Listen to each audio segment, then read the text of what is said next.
Talk about if it ain't making money, ain't nothing to talk about. Keep my mind on them stacks, cause that green give you cloud. If it's bread making, baby, I'ma always throw that down. I done put my work in the streets, rapping shot on these beats. A lazy man don't stop, but when I'm always gon' eat. Everybody can't do what I do, that's why I'm pushing the crew. From Chi-Town, Memphis, Tennessee, and all through the Lou.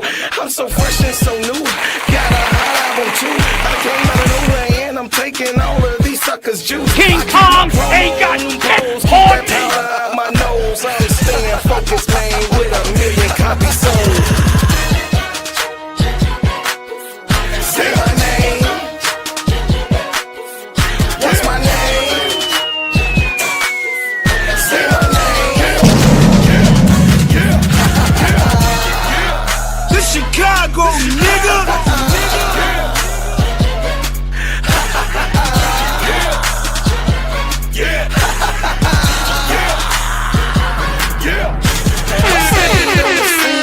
Stayed on my green. I ain't never gonna let nobody talk me out of rolling with my team. Y'all know what I mean. They see things. They think they can outsmart you by selling you a dream. But I stay grinding cause I'm bread making, homie. And they can't figure me out because they really don't know me. You got that paper, show me. My mama didn't name me Toby. These suckers want slaves, but I'm shaking them like Kobe. It's real in the field. I'm on the mill. I'm that hollow point tip, pointing at you, ready to kill. These suckers better chill. Ask Brother Will. The king is in the building, so you haters take a meal. Say my name. Stop it, cap. What's my name? Say my name. No bullshit, bro.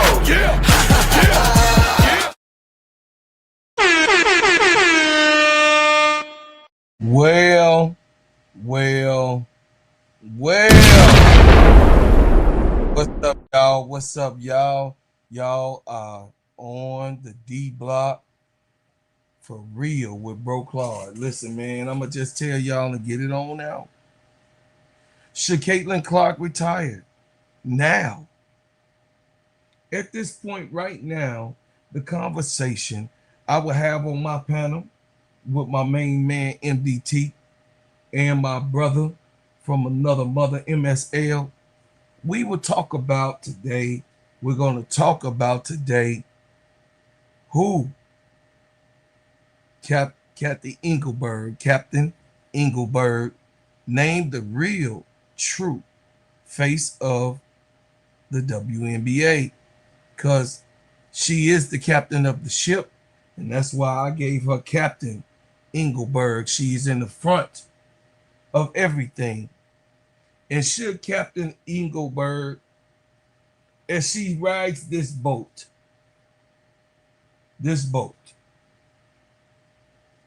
navigate through the hard waters and the territories that comes to pass, the rising tides of racism, the rising tides of disrespect, congressional officers and all putting their hands in this game that we love of basketball.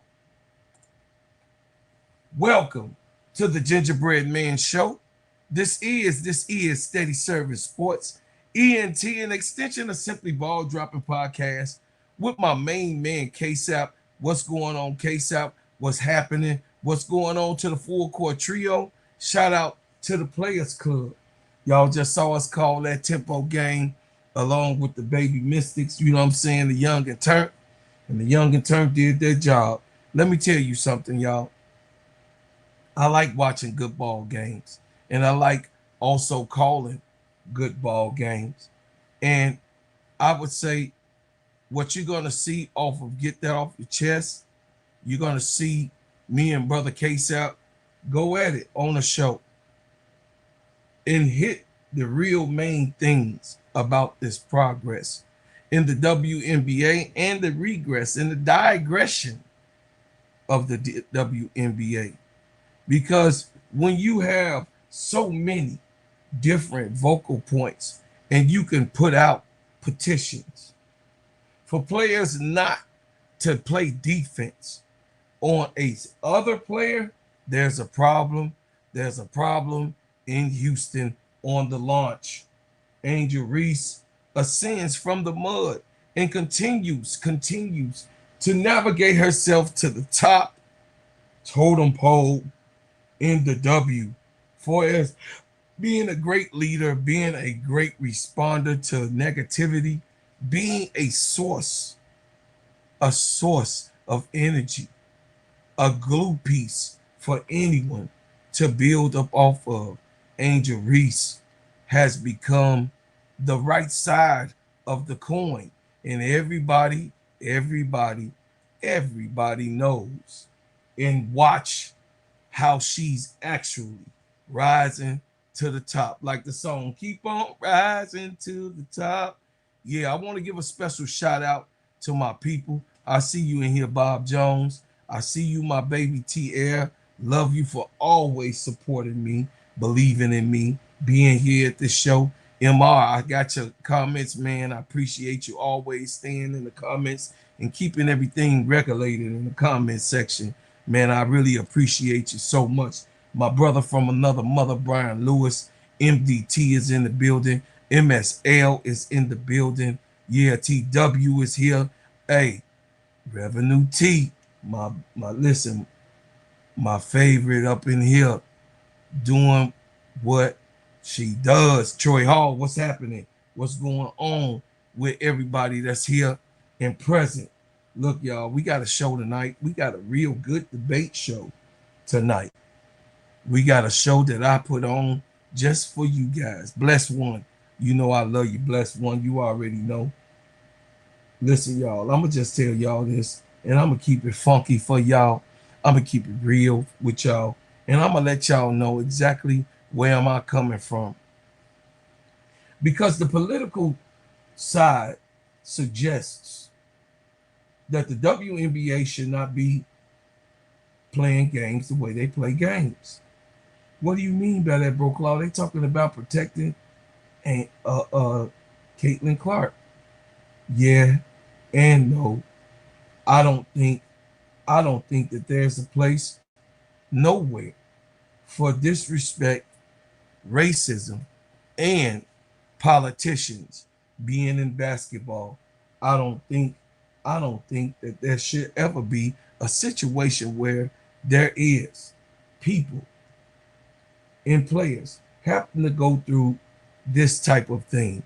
Well, we already know that Chelsea Gray, in real time, Chelsea Gray got called racial slurs.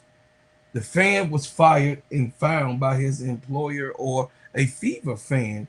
Like I told you, the Fever fans are tired. The Fever fans are exhausted. They are tired of the Caitlin Clark clan, and they don't want any part of it. They don't want nothing to do with it. As you can see, a fan who allegedly sent a racist message to Las Vegas Aces guard Chelsea Gray on social media has been fired by his employer. Gray said in her post that she received the message after the Aces lost to the Indiana Fever on Sunday. You figure if somebody lost a game, there's no reason for a fan to even be messaging the loser outside of "we beat you, we got you tonight." But no, they had to go to the next level. They had to go to the next exchange. They had to go to the next street. They had to go across the street and put out what really is going on and exposing the fan base that Caitlin Clark really has. Hey, she wins. I see you in the building, Jabari. I see y'all. Come on in, hit the like button. This is a juicy show. We gonna get it off. In MSL, I told you and I promised you, you was gonna get off all of your points tonight. MDT, you're gonna get off all of your points tonight. I got a Angel Reese fan and advocate, and I also got an Indiana Fever fan that's gonna come up on the panel, and we gonna talk. And then you already know I am a Angel Reese diehard fan of righteousness, meaning that I advocate for the good parts and the great parts that Angel Reese brings to the table, and I also criticize things that can be done better.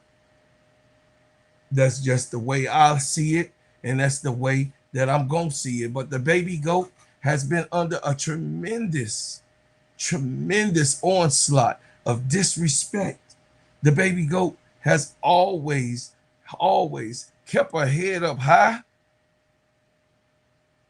her nose forward, and her eyes in front.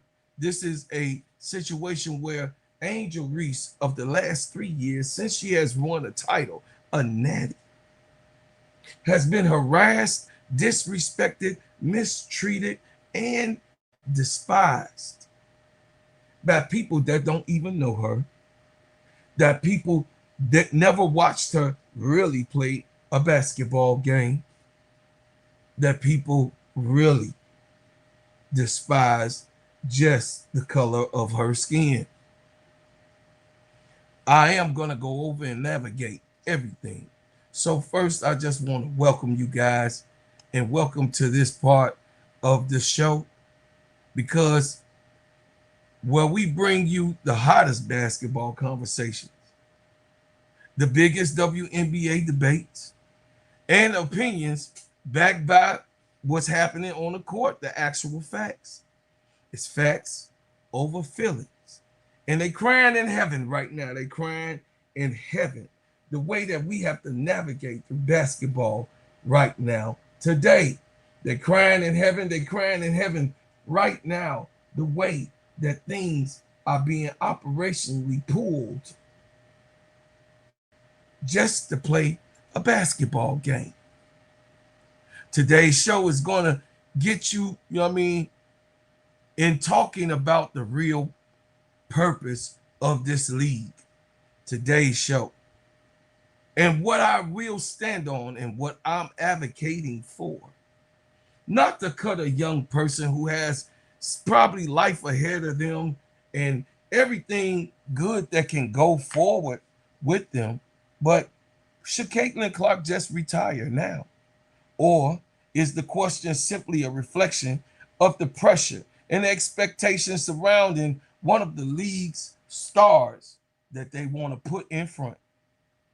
Meanwhile, Angel Reese continues building on the strongest rebound resume that we've ever seen from a young player this early. And then there's WNBA Commissioner Kathy Engelbert, the captain of the ship. If she had to choose one player to represent the future of the league today, who would it be now? And she didn't see it high in sight. Couldn't have known that it was going to go this way, but she rides the current, does nothing about it, let the referees be out of control, and a reactive instead of an inactive type of responsibility that she's giving to being the commissioner. Let's get it on. I will talk about Angel Reese, that she has became one of the league's elite rebounders almost immediately after entering the WNBA. The WNBA single season rebounding record, the WNBA rookie rebounding record, one of the longest double-double streaks in the league's history, fastest player to match and reach 500 career points and 500 rebounds, multiple WNBA All-Star selections in 3 years, among the league's leaders in offensive rebounds every single season. She's averaging right now, as of now, 14.9 points per game, 11.8 rebounds per game, and 2.5 assists per game. She ranks among the league's leaders in rebounding of all time.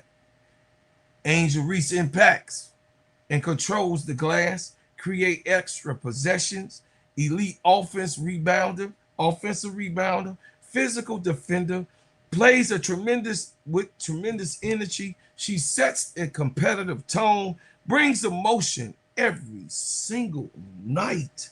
Like you saw her dealing with the sideline over there. You know what I'm saying? Dealing with, just competitive basketball. What's up, PG and TW?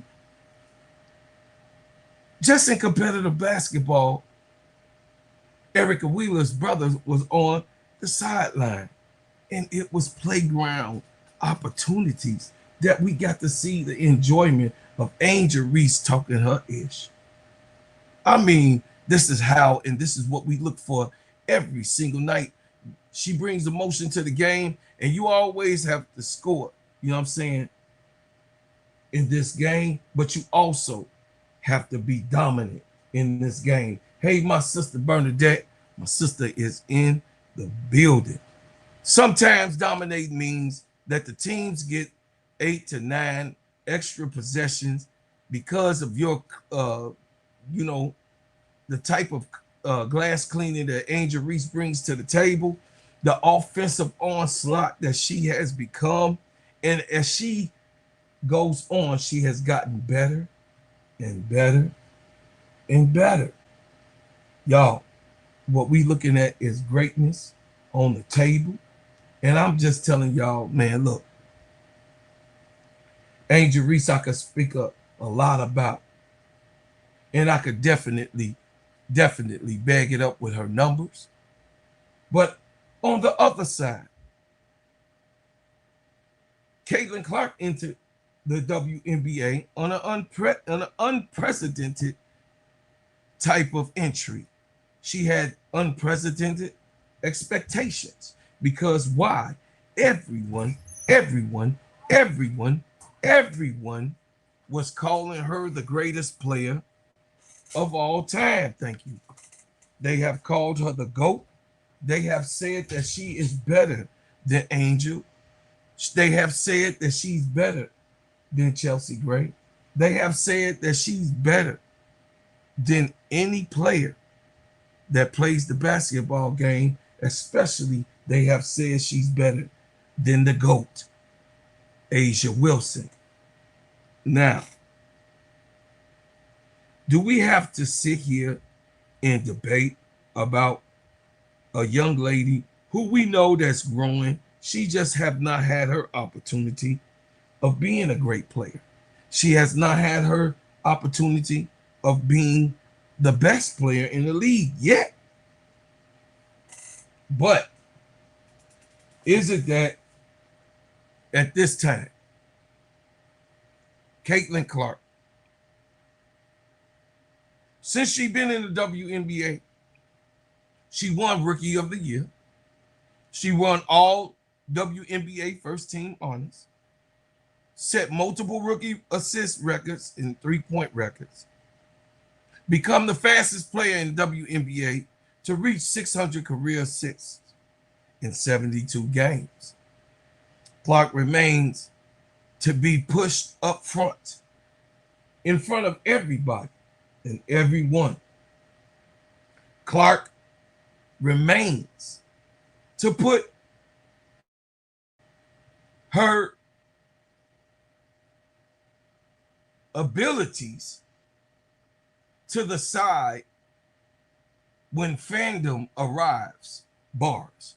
I'm just saying Caitlin Clark cannot actually show full potential when there is someone gassing her up, someone putting her in the front of the line. We all, that is my color, understand when someone gets pushed before us and we've worked so hard to get what we have, but someone else because of their privilege pushed to the front of the line. Turnovers means a lot in the game of basketball. She has the highest turnover statistics in the history of basketball. It becomes difficult to catch some of her passes, some teammates that have left, talked about, the chances that are taken in games, the difficult situations. She cannot withstand any physicality at all, and it's disruptive of how she wants to play the game of basketball for her fans, and for the Congress people that's writing the letters. She sometimes forces offense, and then, of course, she makes her teammates not better, but questionable of how and the way they should be playing. Opponents frequently build plans just to stop Caitlin Clark because this is the way that her fan base wants her to play.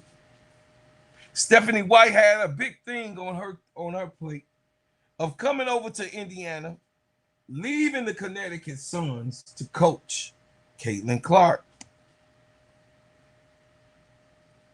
Consider several factors in a WNBA champion: the way they perform, the winning that they're connected to, their availability, the leadership that they have on the floor, on the court, the fan base support, the television ratings thrown inside because of how the greatness is, the markability that a player has, marketable ability, the influence on younger players to be like them.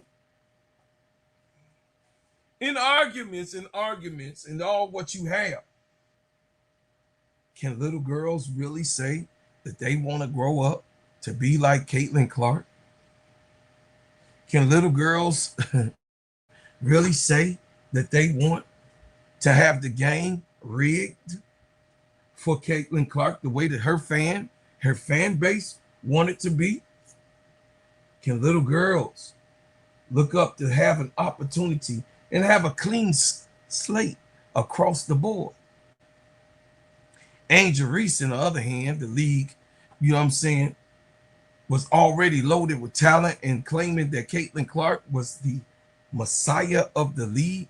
But Angel Reese was there as the villain to become the worst part, the Satanism, the devilish response of the basketball league, the villain, the one who stops the person in white from doing good. Angel Reese has been dominant the whole entire time that she has put her sneakers on and got her Reeboks being sold at the same time. She has been a force and a freak of nature. They've called her multiple different names, the freight train and the glue, and the tenacious player of any team that she was on, Chicago Sky, and now the Atlanta Dream. Caitlin Clark is actually now still pushed in front of the people to feel sorry for her, to feel sorry that she is now looking the way that she is. They made multiple excuses that she's been hurt. She can't play the way that she needs to be because they have damaged her. The reason that her field goal percentage is so low is because everyone targets her. How enjoyable is it to watch and look at a player that has obvious flaws? how enjoyable that it is to watch a player be put in front of someone that is absolutely better than that player and still be named the greatest player of all time and the best player in the league that they are in. Well, I'll tell you one thing. To see this transpire, to see the negatives of this young lady being in this league, to see the fan base do the things that they have done, to see the reaction of people who don't even watch women's basketball and criticize Angel Reese for nothing. We have all missed the mark when we let such things transpire.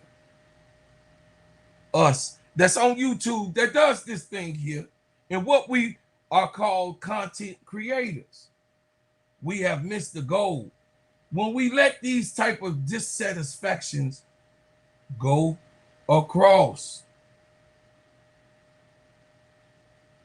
I'm just saying, why should we have to sit and cater to any player that has not been playing up to par?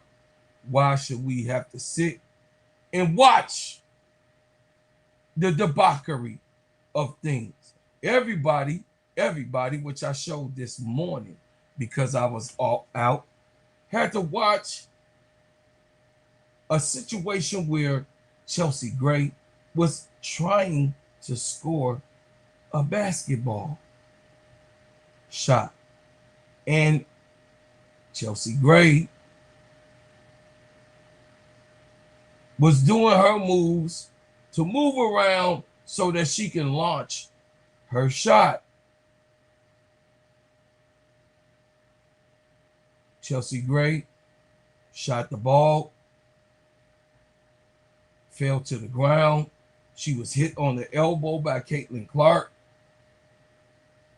and the referees called the foul. Caitlin Clark argued that she was messed up, she was duped up, she was beat up, she fell straight to the floor. She fell right to the ground, holding her head, her stomach, her body, as if it was damaged in that situation. Caitlin Clark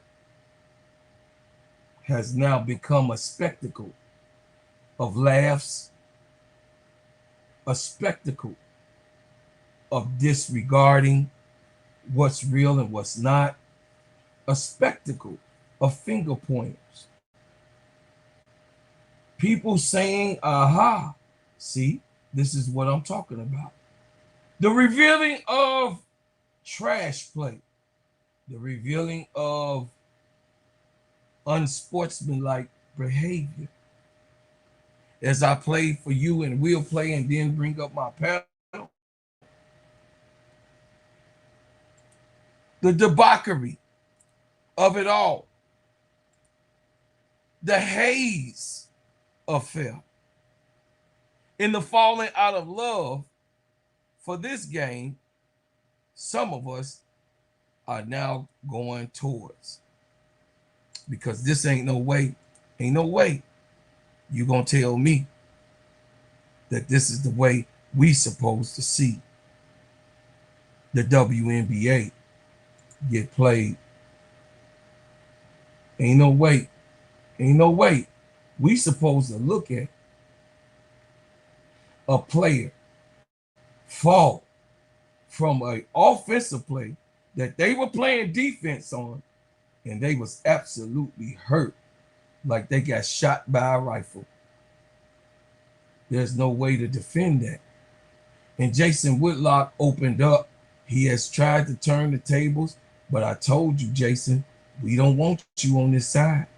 And you still not invited to the cookout. You have had your card revoked in the hood when you lie and you clickbait and you do disgraceful things. So I'm waiting for my panel to come up, and I'm gonna play this little bit for Jason Whitlock and what he said about his favorite player in the WNBA, what he said about the savior of basketball, the women's league as we know it. What he said was the greatest player and to me, of all time. I mean, Right now, moves and just going through the body, creating. That Caitlin Clark was well ahead of her time in this league. We've seen multiple shows where Jason Whitlock claimed that Caitlin Clark was the ultimate player. This is not just a problem in the league. This has become a problem in society. How you doing, MSL? I'm finna play Jason Whitlock for you guys. Me and MSL. I'm waiting on you, MDT, in a minute. Jason Whitlock speaks on his favorite player in the WNBA.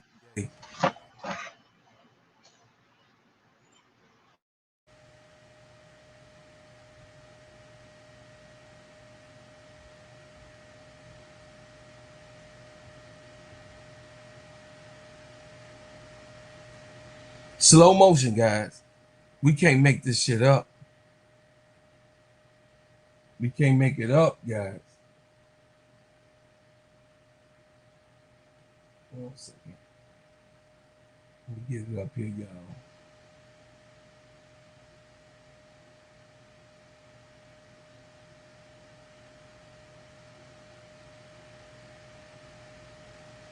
Okay, here we go.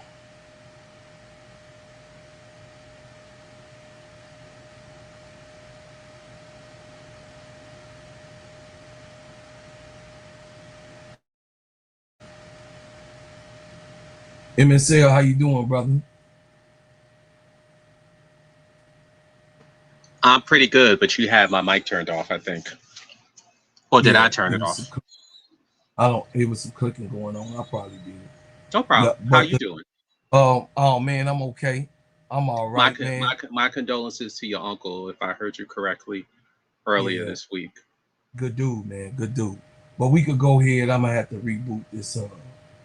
Yeah, and it seemed like you got a good family as well, and all things considered, despite while you were there, you still had a certainly a time. So man, I appreciate everything you do in between. Man, I sure did, man. My family members, man, they some awesome people, man. Shout out to my aunt, do they listen to the show? Uncle Rob, oh yeah, they listen. My aunts, my older aunts, the 88 and the one you were saying that was very badass. Yeah. And throw down in the kitchen still. Yeah. That's the one that makes see that cakes. Smile on your face. You like, damn right. Yeah. Oh yeah. That's man. A rep club of how you grew up. She bring you all the way back. I mean, she got food for real that you could sell, brother. I ain't gonna lie to you. I'm just saying. Shout out to my aunt Myrtle. Shout out to my aunt Myrtle. Lost her husband. They were married for 67 years. Wow. Married for 67 years. Wow, that's beautiful.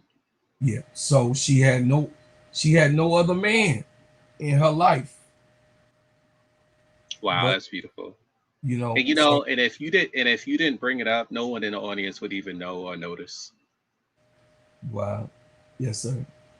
Yeah, that's how dedicated you were to getting the information out and doing what you're doing, and which you certainly didn't have to. If you would have taken a couple of days off, nobody would have had a problem with that. But the fact that you were still doing it, I not just me, I'm sure all of us, we give you mad dap to that. And I know it's not something you want to necessarily talk about a lot, but I'm just saying it since I've heard you mention it on more than one occasion. So kudos to you. Yeah, it's rough when you see the ones that was ahead of you leave, man. You know, it's rough when Circle you of see, life, man. yeah, when you see the circle of life come to your doorstep. It's hard to see, and it's a hard thing to actually accept, especially like when I lost my father. I lost my father Right. young. He was 32. I mean, I was 32 when he passed away. You know, a lot of people be like, "Oh man, no, I ain't never had my father." I say, well, by me being the baby of everything, I didn't like my older siblings. They were in their 40s. You got what I'm Oh, no saying? wonder you so spoiled. You the baby. Yeah, I'm the baby of everybody. Yeah, You I'm the know? baby too. Yeah, yeah. So that spoke for you. If you want to So, say that, yeah, right. right. But you know, um, my uncle was one of those staples that believed in truth, man. He believed in truth. He was a hard nosed type of player guy. He didn't play no games. He Right. he kept the main thing, and he stated the facts. And you know what I mean, he supported me, you know, as a child, and giving me That's confidence where it's at. when I was playing basketball or playing baseball. He's the father of my cousin. What I was telling you, Rodney Harris. Shout out to my cousin Rodney Harris. We still praying for you, Rodney. He lost his father, but that's the one that beat Jesse Owens' record in high school Wow. In in the Ohio? 80s. No, in Chicago. In Chicago, Illinois. Okay. Je- He okay. was the very first person, Rodney Harris. You can look him up. That's my first cousin uh, from the west side of Chicago.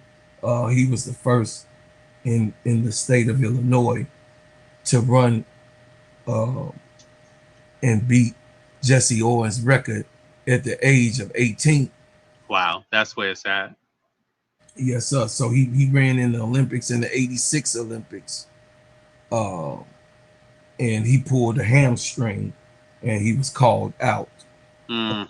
Yeah, you Of, always hear stories like that, unfortunately. yeah, yeah. So we got to see him on TV, but not in that. You know, he didn't let it hurt him though. You know, he didn't let it tear him down. He continued to do some, I mean, athletics, bodybuilding, and different things like this. Okay, Okay. Okay. let me play this for you guys. Hopefully it comes up. Oh, you were trying to play it earlier and it wouldn't play, right? Yeah, it wouldn't play. Let me see. Sincerest apologies for being a little late with this update. My big girl lawyer. That's our big girl? No, Oh, okay. it's not a big girl.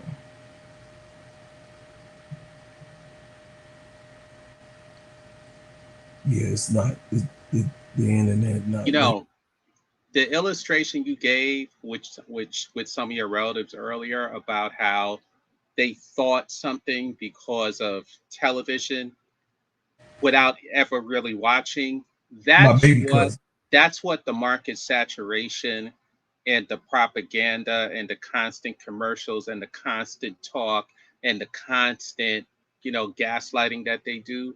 That's what it's for. It's to give the aura and the wall and the shield of someone that is not what they really are, because like I always tell you, if they didn't say it, what would they have? Because if you take away everything they say, what do you have? You have a player, as Gino and Tarasi had said. Remember what they said?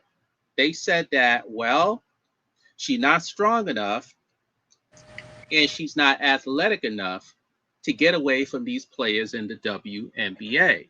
So that letter that they're talking about, from my perspective, it only highlights what Yeah, Tarasi and Gino said. Because if you got to do this, right? Okay, we know why they're trying to do it. They're trying to pander to their base for the upcoming midterms. However, we got to take it and say, okay, thank you very much, because you're just reaffirming what Gino and Tarasi said, that she's too slow and too weak to play in the league, which is why they got to change the rules for her. They got to referee her a certain way, and she's allowed to berate and curse out the refs on a regular basis with nothing happening to her. And they have to do all this because she's too slow, she's not athletic enough, and even her basketball skills and her mind for the game are not in the right place. And that video you're about to play, if it's going to play, that is a clear illustration that she's not right in the mind. And how dare Kathy, and we can get to those reasons why, obviously, but how dare Kathy try to put something out in front of us that's not even prepared for the spotlight, or is not the person that you say she is. She's actually someone who will crumble under the pressure. But the difference is they'll never tell us. So that's why we have to take the videos and tell and show them, because just like your relative that you were talking about, they'll never put it out there to the general public. That's something we have to do. Right. Absolutely. And he actually never saw Angel Reese actually play one game, but he's a youngin. And from what he saw, he only saw the highlights. From what he saw the, the Kool-Aid that was put, the glass of Kool-Aid that was put out there, nice and sweet, for him to drink. He saw what they were actually trying to make benefit for all of us to take in, that she is the greatest player. She's the best player that you're going to ever see. And she absolutely is on a conquest to destroy everyone that's in front of her in basketball. So I told you, this is your night. You can go ahead. I'm going to be quiet. Well, just like, what you're talking about there, and I've seen this before, that the power structure does, right? People make assumptions that because they see something or hear something, then that must be what it is. So subliminally, subconsciously, if you hear about someone all the time, you just make the assumption that, wow, they must really be that good, because if they weren't that good, they wouldn't talk about them. Same thing we spoke about in the past with the lowlights of Angel. You go, wow, this must really be true, because why would I see this if it wasn't true? So she's got to really be that bad, because subconsciously they're thinking, well, nobody would play all these bad videos of someone if it wasn't true. When common sense says, and maybe people like your relative doesn't know, but then why would someone be an all-star 3 times, especially someone who's not part of the power structure, right? Someone who's independent. See, if you're part of the power structure, it's understandable why you would get accolades. But if you're not part of the power structure, how do you become an all-star 3 times if you weren't any good? It doesn't make any sense. But your relative may not even know that she's not part of the power structure, and he or she may not know that Caitlin Clark is part of the power structure. And for those in the audience who says, well, why you say she's part of the power structure? Well, here are a couple of examples, right? That congressional letter that they're talking about, right? They wouldn't do that for someone that's either not part of the power structure or it's not benefiting from the power structure. And I'll give you an example. There was another podcaster who did a show, and that compilation reel they have of Caitlin Clark assaulting other players. This podcaster, and I saw it, so I can verify this. Somehow YouTube was able to delete the video while he was on the air, but so you just saw him, but you couldn't see the video. And then later in the comment section, he said, that wasn't me. He said YouTube deleted the video. So riddle me this, Batman. How does YouTube delete a video that you're playing of Caitlin Clark assaulting people. And then in that same video, someone on the panel had said, and I have no reason to doubt it, but they had mentioned that Nike and YouTube had some sort of agreement and affiliation. And I said, well, they must, because if they're deleting people's videos like that while they're live and on the air, well, it wasn't live. It was it was just posted. Pre-recorded. Yeah. Right. It was pre-recorded. That's, to me, that's crazy. It's not surprising, but if you know anything about how power works, that's what they always do. When they don't want to get a certain message out, when they don't want people to hear certain things, and this has been Censored. going on really censored. since the last 6 years. Yeah. What you said, Brokaw? It's called censored. Yeah, they'll say exactly. They'll censor it. So if you're censoring, but then someone asks, well, wait a minute, then how come we've seen 10,000 Angel Reese bloopers the last 3 years? Well, that lets you know, or crystallizes to the masses, because some people, they don't see stuff clearly. They're busy, they're working, they have their kids, they got their family, they got their job. They're not thinking about stuff. Their minds are very linear. They're not really thinking about that stuff. Well, riddle me this, Batman. Well, how is it that Angel Reese bloopers can be on YouTube for the last 3 years? And then other people will tell you, sometimes you search Angel Reese, you'll get Caitlin Clark. Or if you search something good for Angel Reese, you got to weed through all the nonsense. That's why when people get to your site and they get to other sites, they go, oh man, I'm so relieved I found your site, because all I got was a bunch of crazy stuff. Mm-hmm. This is the power structure in action, and the power structure in work. And that also, that congressional letter, besides what I said about Taurasi and Gino, it also reinforces, and this is the real riddle, that it was never about basketball with Caitlin Clark. It was always about something else, right? Mm-hmm. On one component, it was about the CBA, right? Mm-hmm. Controlling the CBA because they knew it was coming up in 2024. That's the basketball part. And the societal part was controlling the message of Black women, and also affecting this congressional midterm that's coming up now, because though we don't always see it, they've always found what they call wedge issues to light up the Republican base, to get them to get out to vote. And this is one of those things, because this is just basically Emmett Till reincarnated in 2026, but instead of Emmett Till being a 13 or 15-year-old Black boy, Emmett Till is just a cavalcade of Black women, lesbian women, etc., which is why they keep playing up on this Black woman, lesbian, big old muscular women thing. So they are now the collective Emmett Till.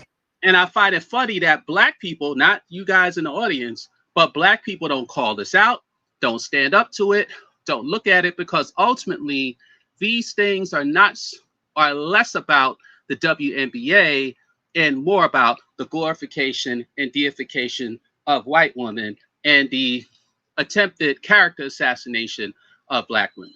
A lot of people last year was like, man, why are you showing Jason? Don't give him no attention. I say, listen, this man got over 500,000 people that come, subscribers, that come and listen to what he has to say about Angel. And then he has a Korean boy on there. Steve Kim? What? Yeah, whatever. I'm not mentioning his name. Jackie Chan. Sorry about that. Jackie Chan cousin. Because you ain't getting no love from me. Because you know what they think about us. You know what you know what I mean? We get shot in the back with everybody. But anyway, I just threw out his name to let those in the audience know we know who the players are. We're not just speaking out of our arse. We know who the players are. We know what the arguments are. Yeah. So the thing is that I had to do that to come back, to continue to show fight, to continue to show, hey, it is somebody gonna say something to your ass. It is somebody that's gonna go straight head for head, no matter if I got only 4,929 subscribers. No matter how many subscribers I got, you're gonna hear my quotes. You're gonna hear me say and stand up for Angel Reese as much as I can and advocate justice what I'm saying, hold on a second. Let me get the money. MDT. I mean, MSL. Hold on a second. Where MDT go? Hold on a second. Thank you so much. Thank you.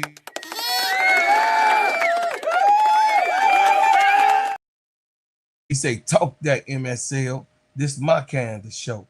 I love you, man, Max. You know already, Max. I appreciate you. Yeah, okay. We finna play it. It's gonna play MSL. Let's go. Sure. Can't wait.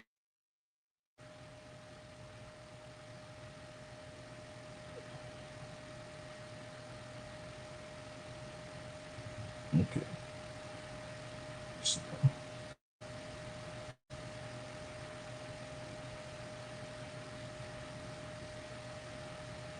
Take it down, my bad.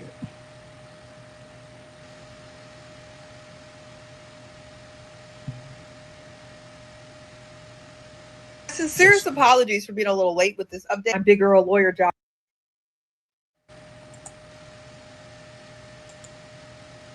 I don't know what's going on. I don't know what's going on, but she basically was talking about the racist employee from the Hilton. That one of the Fever fans, he's an Indiana Fever fan, and he called in on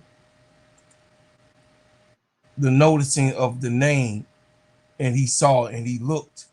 What's going on, King Webb? He looked and searched this guy down for the BS that he does, and a lot of times the Caitlin Clark. Sincerest apologies for being a little late with this update. My big girl lawyer job. Yeah, it's not going. Why is it, Brokaw, just curious, why is it that a lot of times when you're on live and you try to play stuff, I notice Tony has the same issues and sometimes you have the same issues. There's something about YouTube that makes stuff harder to play? Yes, they do. They do it. We were just talking about it, right? Right. You feel that's part of it as well. Oh no, yeah, it's definitely a part of it.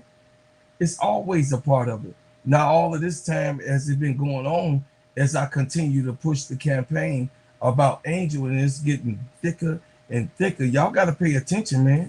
As it get thicker and thicker and thicker, they have problems. It's a problem with the YouTube. Well, if YouTube is involved, this is definitely Big Brother and serious censorship, and we should all be concerned about that.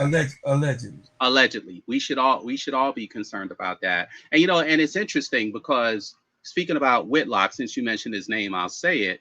His latest stuff that he's done is he's spoken about victimization, and he said that, hey, as conservatives, we shouldn't be interested in victimization. I'm going to make a couple of parallels here, if I can, which is interesting because if you listen to Brother Malcolm, if you listen to the Honorable Elijah Muhammad, if you listen to Brother Minister Farrakhan, that's also about self-help as well. And you can also make some parallels between so-called conservatism, which in itself is not necessarily racist. It's just how it's used by people the last 40 years. And about pulling up your bootstraps and being independent. And Whitlock was saying, hey, we're not about victimization. And this girl is acting like a victim based off of the video that you're trying to show and the fallout with Chelsea Gray. And what I find interesting about that is, as far as the victimization, is that, like I said before, Caitlin Clark, for the conservatives that are listening to your show, is essentially Erica Kirk. She's Erica Kirk. She's the one that's fake. She's the one that's controlled by the power structure. She's the one that's not unique. She's the one that's not independent. She's the one that's not sincere. And then all of a sudden, when faced with the truth, whether we like her or not, I'm just explaining it to the conservatives in the audience because they know what I'm talking about. Now, Candace Owens has now become the anti-corporate Republican. She doesn't even consider herself a Republican anymore because she doesn't believe what the government says. She doesn't believe what TPUSA says. She actually got fired from the Daily Wire because she wouldn't talk about the things that they wanted her to talk about. So essentially, Angel Reese is, at least from their eyes, the Candace Owens that they find a hero now, because she's the one that's part of the Rebel Force. She's not with the WNBA. And what I find interesting about a lot of these people, y'all, think about this, y'all. A lot of these people, they claim they like Caitlin Clark, right? But simultaneously claim they don't like the WNBA. But when they say they don't like the WNBA, they're not speaking about the WNBA as an entity. They're talking about the players. They don't like the players. However, they support the entity of the WNBA while they claim that they don't. So here's the thing. But we know the WNBA supports Caitlin Clark. They try to pretend like it doesn't, but it does. So you got a bunch of simps. You essentially got a bunch of simps. You got a woman who's probably a Democrat, who may not live the lifestyle that they want, who's supported by the power structure, and we can prove that. That's indisputable. That's indisputable. But at the same time, they rail on a black girl. Okay. That's not, I see you getting ready to play it, so I'll just close this out. That's not a part of it. And if anything, the so-called power structure cannot stand, does not like, and does not want to support. But just like a bunch of robots, and this is the programming we talked about earlier, they hate the black girl because they were told to, who's actually independent and pulls up her bootstrap and does the right thing and has those conservative ethos. Then the white girl that does not, they're the ones that they claim to love when she's everything against what they claim they like. Absolutely. So they have ignited a power struggle within themselves. But we're going to play this video now that it's going to the foul. And to me, that just, Chelsea Gray with counter moves and just going through the body, creating some contact. I can't defend that. I can't stand next to it. I don't want any part of my brain connected to that.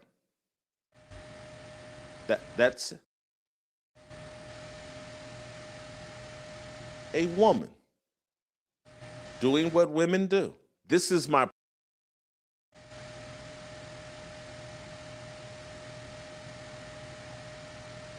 Good Lord. problem with Caitlin Clark. She's a drama queen. Wow. I wish that it could get all the way out. She exaggerates everything. She plays the victim. And trying to get this last part out.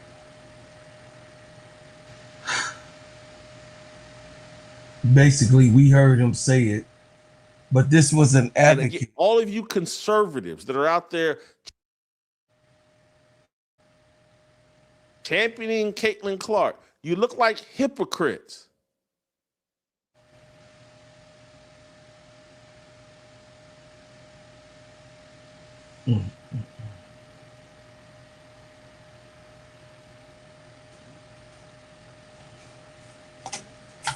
Because a conservative, a Christian conservative, does not believe in victimhood. Someone in the chat, bro, Claude, said start it over and see what happens. I don't know. Of a court in a WNBA game that they are winning. To the foul, and to me, that just no, bro. This is just, it's not gonna. But this just of late in a WNBA game that they are winning.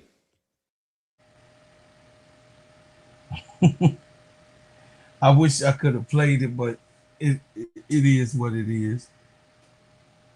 Playing the victim and then played this role to the inevitable conclusion that's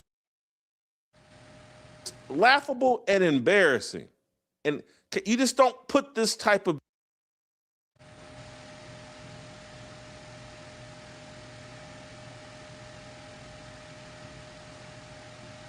That's enough of that. He's saying you just don't put that type of product out. We get the gist. Yeah, we get it. But you want me to say it or you want to say it? Go ahead. No, it's your.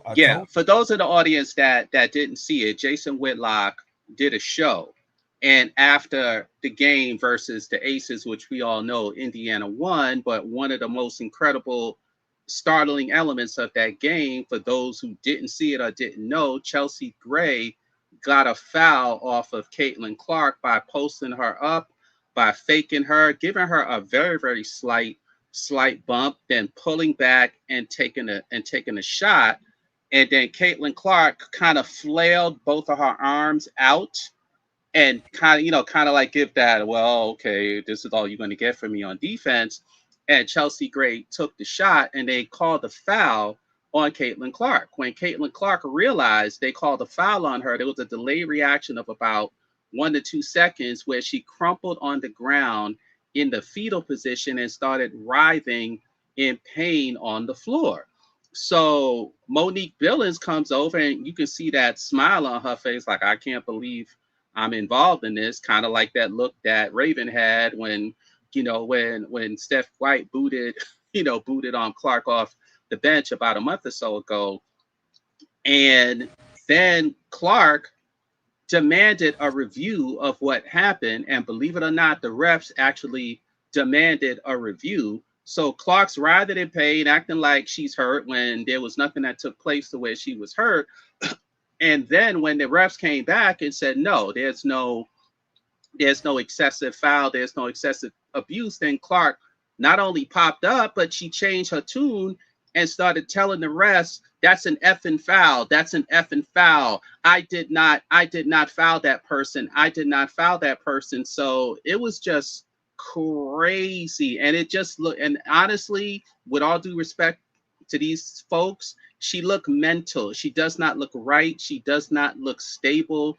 She does not look like a good person. So going back to this YouTube stuff that we just talked about with censorship, the reality is that anyone who acts like this woman, if they were to tell the truth about who and what she is, not just her basketball game, but how she acts, she would have been canceled already by the media. So she's supported by the power structure, because if this was Angel Reese acting like this, if this was Paige Beckers acting like this, if this was Olivia Miles acting like this, but certainly if it was someone who was independent of the WNBA, as I always say, Angel Reese didn't take the corporate deal, the one that Kelsey Plum refused, that Sabrina Ionesco used, that Breanna Stewart refused, and that Angel Reese refused to be the foil to Caitlin Clark. She said no, but Caitlin Clark took that deal. Angel Reese is not with Nike. Nike is a strategic investor and partner with the WNBA, and she also turned them down in 2023.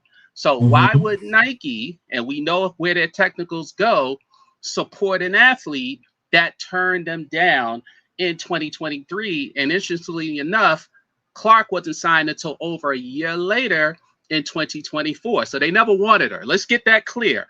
Nike never wanted Clark, because if they did, why did they sign her in 2023? And why did they go after Angel Reese first? And we know it's true, because when Angel Reese was on Michelle Obama's show with her brother, she said, all the big companies came after me. She said all, quote, A-L-L, all. The only reason why Clark was signed was she signed with nothing but official WNBA sponsors in 2024 to make it look like she had NIL, when all she had was about $500K in NIL at the time, to make it look like she actually had NIL, so they can go, oh, she had NIL. But the part they forgot to tell, it was all with official WNBA sponsors, including Nike. That's what Fee was talking about when she dropped dime about Kathy, when she said, well, Kathy was basically like, well, what the hell is her problem? Because we hooked her up. It was because Fee knew that it was the WNBA that hooked up Clark, not vice versa. See, a lot of people are under the assumption, including the people who talk about her, that it was Clark that got everything when she walked into the NBA. No, it was the WNBA that hooked up Clark under the guise of NIL, because they knew they were going to make her the preferred candidate. Because and then when Angel Reese said no, which she's discussed on her show, I'm not going into details because I've said these things before. She said no. then all of us, this is why Angel Reese is public enemy number one. But the reason why I do talk about these things, because more and more people need to know how the WNBA works. As Bro Claude would tell y'all for years, it's been a despotic plantation type cycle for the last 20 to 30 years for its existence. And what you get from these individual terrible teams, which is essentially all of them, you also get from the league as a whole. And Angel Reese was the main person trying to break this paradigm, whether she did it intentionally or not, which is why NECA and Fee and all these people told Angel in 2024, when she had an additional year, they said, no, come out because we need you. Because they knew Angel Reese was for the CBA. She was pro player. She had a historical context. She respected the players. You guys ever notice that Caitlin Clark barely or rarely talks about the history of the WNBA? She has no respect for it. She may respect Maya Moore because maybe she liked her coming up. But how many times do you actually hear Caitlin Clark speak about the historical context of the WNBA? She does not. And one of the reasons why she does not was because the league was essentially saying, oh, the league starts here in 2024. We really don't have to talk about all this other stuff. And her audience, if you want to call it that, what do they always say? They get mad and say, why do they always want to talk about Angel Reese, Caitlin Clark, Angel Reese, Caitlin Clark? You know why? Because even with Google, they haven't changed it yet, y'all. If you look up who changed college basketball, it says both of them. Both of them. So we know if it says both of them, we know who the real mover was. Let's call a spade a spade. But it says both of them. You can't change history. But what they're trying to do, I always call it memory hole, kind of like in that show with Will Smith with the aliens. They got that little machine and they zap you. Black. Men in Black, and they zap you and they forget your memory. That's essentially what they've tried to do the last 3 years, y'all. But the difference is Angel has real fans. She has a real base. She has real people that actually like her. And that game that she had yesterday, but those people who say, what is this thing with Angel Reese? Who is she? What is she? Why do people like her so much? Well, first of all, it starts with her basketball. Secondly, it starts with how she looks. Thirdly, it talks about her personality and her dynamism. Go ahead, preach. Come on. And fourth, it talks about her commitment to her people or to the sport. And fifth, it's what she's willing to stand up and put up with versus what people don't like or what don't care about her, and she's okay with that. So what that does, that makes people like her because she is authentic. That's why she says she's unapologetic. The culture. Because she's untouched. So she has the true culture, and whites, blacks, whoever, people respect that. That's why these white TV shows on Netflix, hey, we want you as a guest. That's why Victoria's Secret say, hey, we want you as this. Why Netflix would say, hey, we want you at this fight, the biggest fight of the year, et cetera, et cetera, et cetera, because they know she's authentic. Because guess what? And if you saw her after that game yesterday, you saw how comfortable she was speaking to those two people. You saw how comfortable she was speaking to Michelle Obama. That was one of the best interviews I've ever seen. The one she gave with Michelle Obama and her brother. That's because she's her. And the league knows this. The league knows if they promoted Angel Reese the way they should, she would be by far the biggest female star in history. By far. By far, period. Which she is, but go ahead. Right. And that's just what she does off the court. When you saw what she did at that game yesterday, she was essentially a conductor or a maestro doing her concerto, and her concerto was the people in the audience. Well, the concerto was her game, and then the audience, the TV people, and the people that were watching on television, we were all there because she essentially controlled that audience. She just didn't control the game, but these people, like everyone who went to that game, was like, it was crazy. It's like Angel cast a spell on everybody in that, on everybody in that room, and that's something Caitlin Clark can never do. Took over, and this is what they want her to do, but she just don't have that, and it's okay. It's all right. No one is putting pressure on Caitlin Clark but her fan base. No one. Right, because she doesn't have it. But what she's trying to do, bro, Claude, is live up to the expectations that they falsely casted upon her. One of your favorite topics, Olivia Miles. The Yeah. reason why Olivia Miles doesn't get hate is because nobody said she was the best ever before she stepped into a court. She let her player do the talking, and we all go, okay. We'll take that. We'll do that. Now, of course, there's a part of the media that will only go but so far with her, because then people will say, but what about Caitlyn? Why y'all keep talking about her? And it's actually a tragedy, right? Because Caitlyn has many holes in her game. It's not to disrespect her, but what Gino said was correct. What Cynthia Cooper said was correct. What Diana Taurasi said was correct. They also said similar things about Angel Reese. But guess what? Angel Reese put her head down, put her head to the pavement, and said, okay, I'm gonna either prove to you guys what I can do, and or I am going to build upon or improve upon my game. But for some reason, Caitlin Clark and the WNBA and her fake fans, they want to ignore everything we say. And at this point, they're at the stage where they'll take anything, because if you look at what Steph White did at that game, y'all, think about it. She was Think hot. about it. Think about it. Hot. She was not only hot for that incident, but what it appeared to me, bro, Claude, what she was doing, she cut a deal with Caitlin Clark and or Red Her to ride at, because she said, I will play you 25 minutes a game if I play you at all.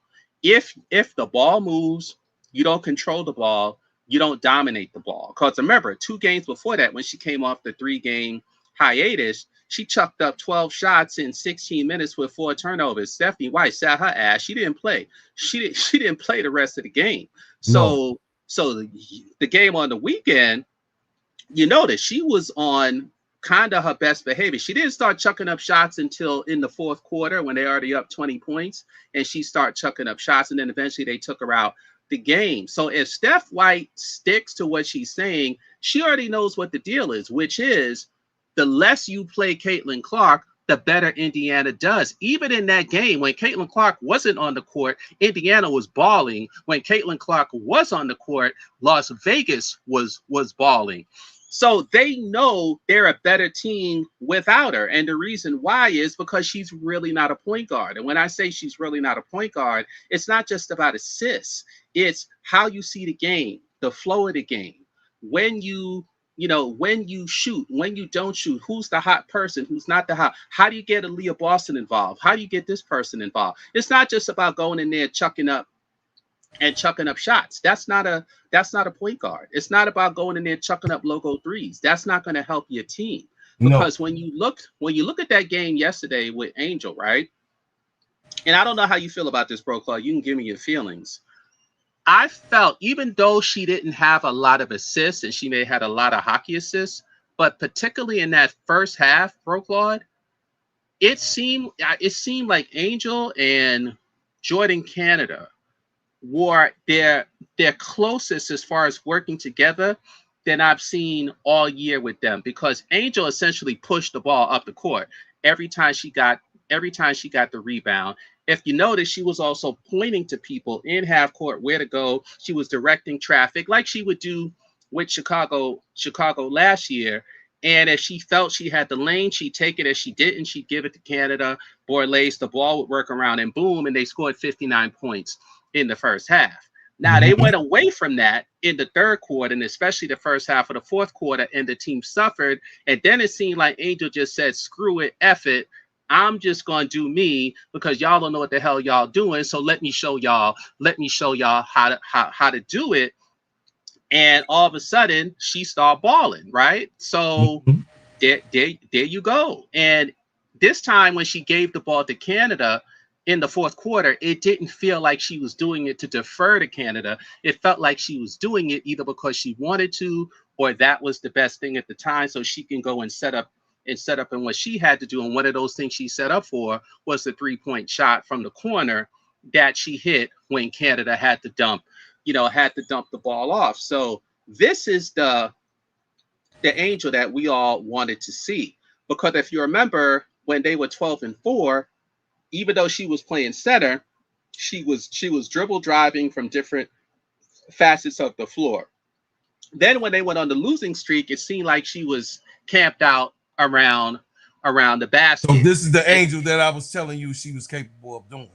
Right. And now it seems like they're back to saying after those Golden State games, because they even mentioned it when Kia Stokes was blocking their shot, they were saying they pull Angel out and they were having her drive to the basket and play on the perimeter, which was essentially what she did in Chicago last year, which we know she's more comfortable with. The next phase of this, of course, and maybe it happens when Bree Jones comes back, is that she's picking up the assists, because earlier this year she was averaging almost 4 assists a game like she did last year. Now she's down to about 2.5. So one of the things Angel can do, and this can also improve her field goal percentage, and I'll give Jess Shepard one thing over Angel, at least so far this year. When Jess Shepard gets the ball, if the shot is not there, she'll immediately pass the ball. She'll immediately pass the ball back out, because there's an old saying in basketball: pass the ball out and it'll come back, and it'll come back to you. It's gonna find you.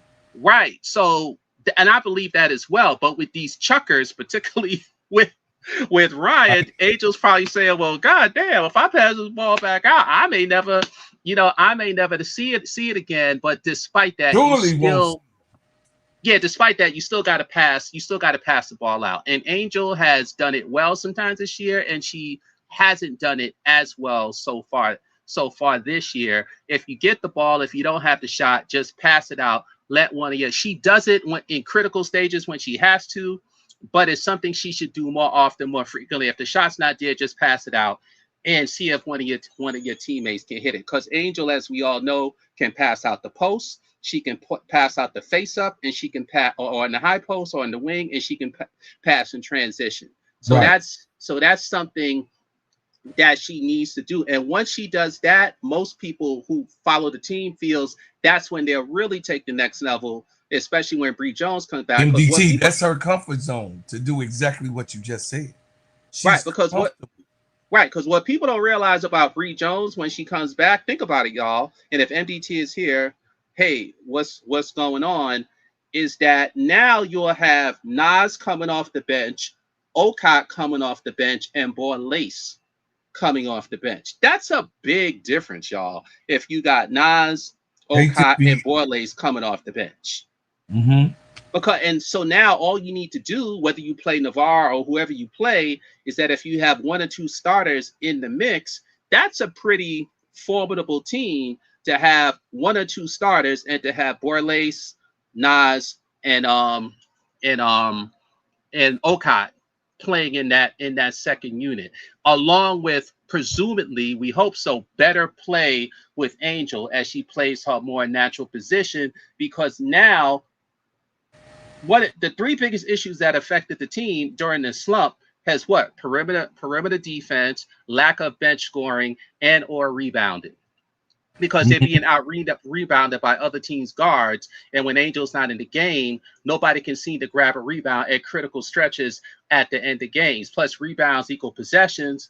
And that's really important, especially when you're shooting 20% from three-point land, which is what they've been doing during this stretch. And they've been shooting, in the 30s from the floor. So all these things affect the team. And as simple as you take it, if Bree Jones is healthy, that's a big if, but I'm assuming she is because they've taken so long to bring her back, it can dramatically change the team's prospects. So we'll see. Well, I want to address something. I'm going to get on the screen. I'm going to address it because it has to be addressed. What are they talking about now? Let me tell you something. Kelsey Mitchell is the reason why they win. When Caitlin Clark is gone, guess what their record is, Robert? When Kelsey Mitchell is playing the so-called hero ball that you claim it is, because I know you got a problem because it's a young black girl that's actually the leader of the team. You guys don't want that because Kelsey Mitchell is homegrown. She got drafted in Indiana. So everybody should be galvanizing themselves around Kelsey Mitchell. Hey, Not her bro, being, Claude, I'm sorry. Let me say this real quick. If go Tiffy ahead, Co truly is in the audience, you can come up. more I bring already her dropped. up as she wants to come. I already dropped the link. Tiffany Oh, should. okay. I already dropped the link. Hey, So, Tiffy Co, come on up if you can. so the thing is this, man. Kelsey Mitchell is the leader of the Indiana Fever. She is and will always be until Caitlin steps her game up and be someone that they can depend upon and something that they can be able to have in a clutch moment and hit the shot. Kelsey Mitchell is the actual turn it on all the way on and take over player for the Indiana Fever. When you say the shot, Kelsey Mitchell is the shot. Caitlin has been playing 3 seasons and she only got one big shot out of the 3 seasons, including the Yeah, she's 13 not a games money that she player. played. That's right, including the 13 games that she played last year, including all of the games that she played this year. She has not hit the shot but one time. So therefore, when you go and nobody is up here Caitlin Clark bashing. I asked the question, and you still have yet to answer though, MSL, with the breakdown. Should Caitlin Clark retire now? If she's gonna keep drawing so much negative attention to the league, I think she should. Yes, but I don't think she will because for some reason Kathy wants to drag this horse, that's got nothing left, up this dusty rock Cragen hill for some for some godforsaken reason. And it's really because That's because they laid it all on the cross. It's on the cross right now. MSL. because as I've always said in the past, the people who actually support the sport are not her fans. Mm-mm. They're not her fans because and I've said this over and over, anytime you get into an argument with her fans, they will proudly tell you they don't watch the sport, they don't like the sport, or they don't respect the sport. So how do you put your bag and promote an athlete? Because the only reason why they supported her was because once they said she was the greatest, just like your relative, once they said she was the greatest ever, the greatest this, the greatest this, the greatest this, that piqued the curiosity of all the racists, of all the bandwagoners, of all the people who experiment with insects in their basements, of all the people who who look at the Unabomber as their hero, Yes, for all the people who have no Jeffrey Dahmer. lives and who are not and who have poor social relations. It was a rallying for these people because just like when the government wants to go to war or they want to promote certain things, they know how to get to people psychologically. So saying that this person is the greatest, the best, the this, even when it wasn't, there are just a lot of people who will gravitate towards that, like your relative, because that's just how the mind is conditioned.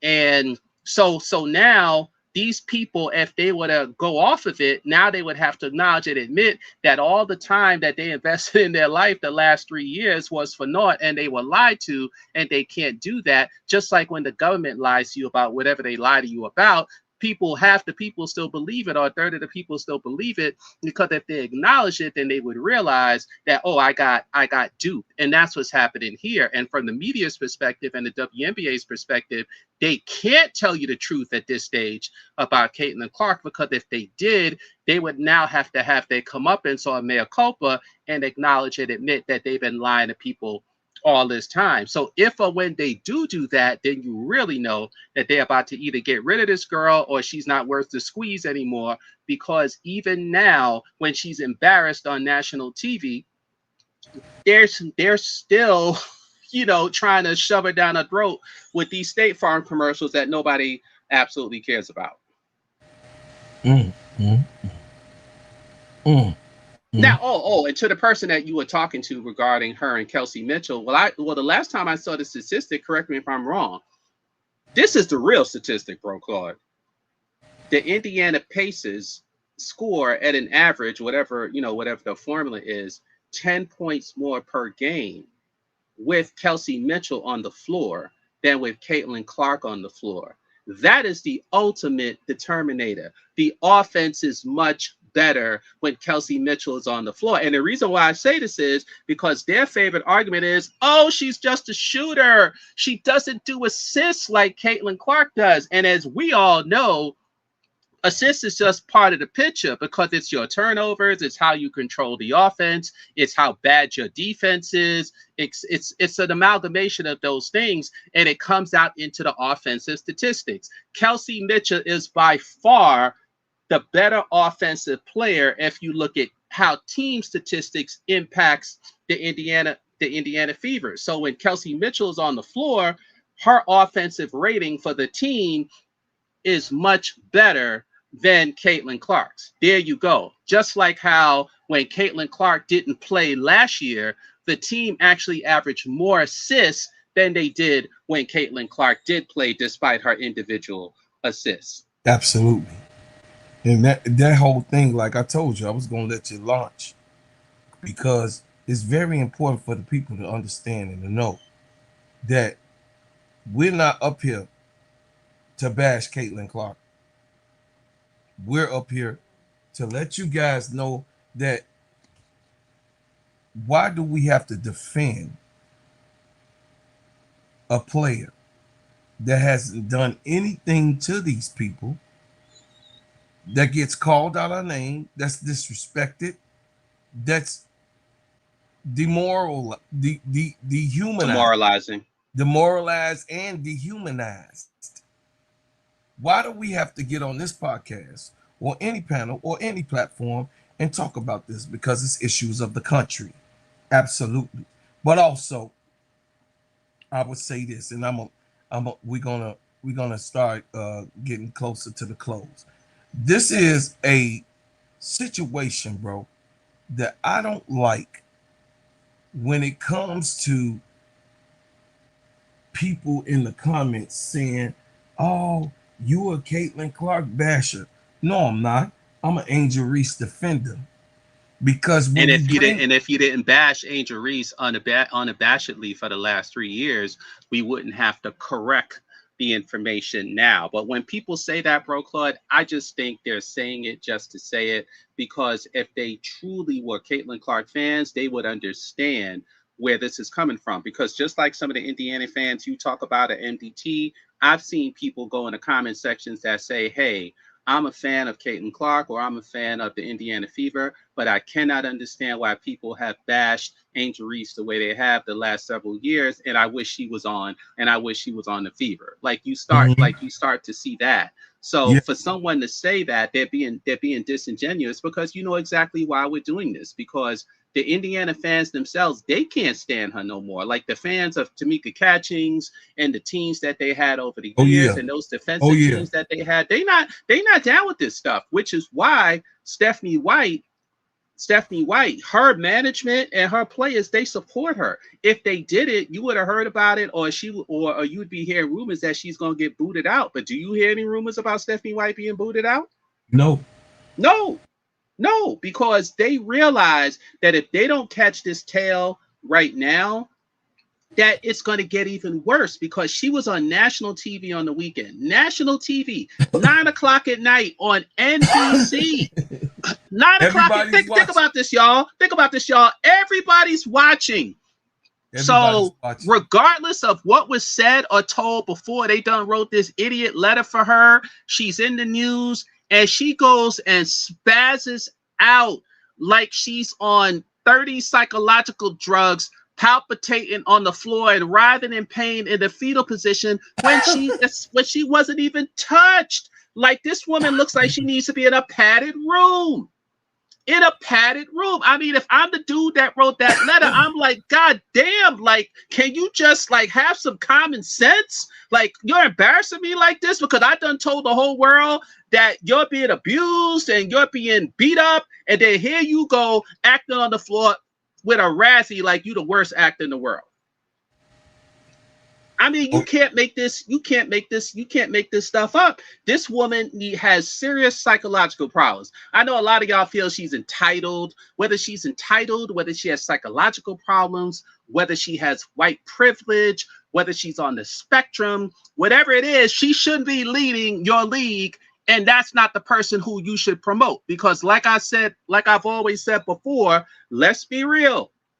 When you promote someone and you say, this is the face of my league, there's several criteria, right?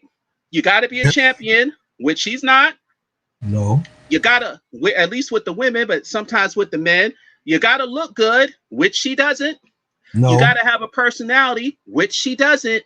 And No. your game has to be aesthetically pleasing, which it is not. They told us it was with the logo threes, but no, it's not. She dribbles like somebody from the 1950s.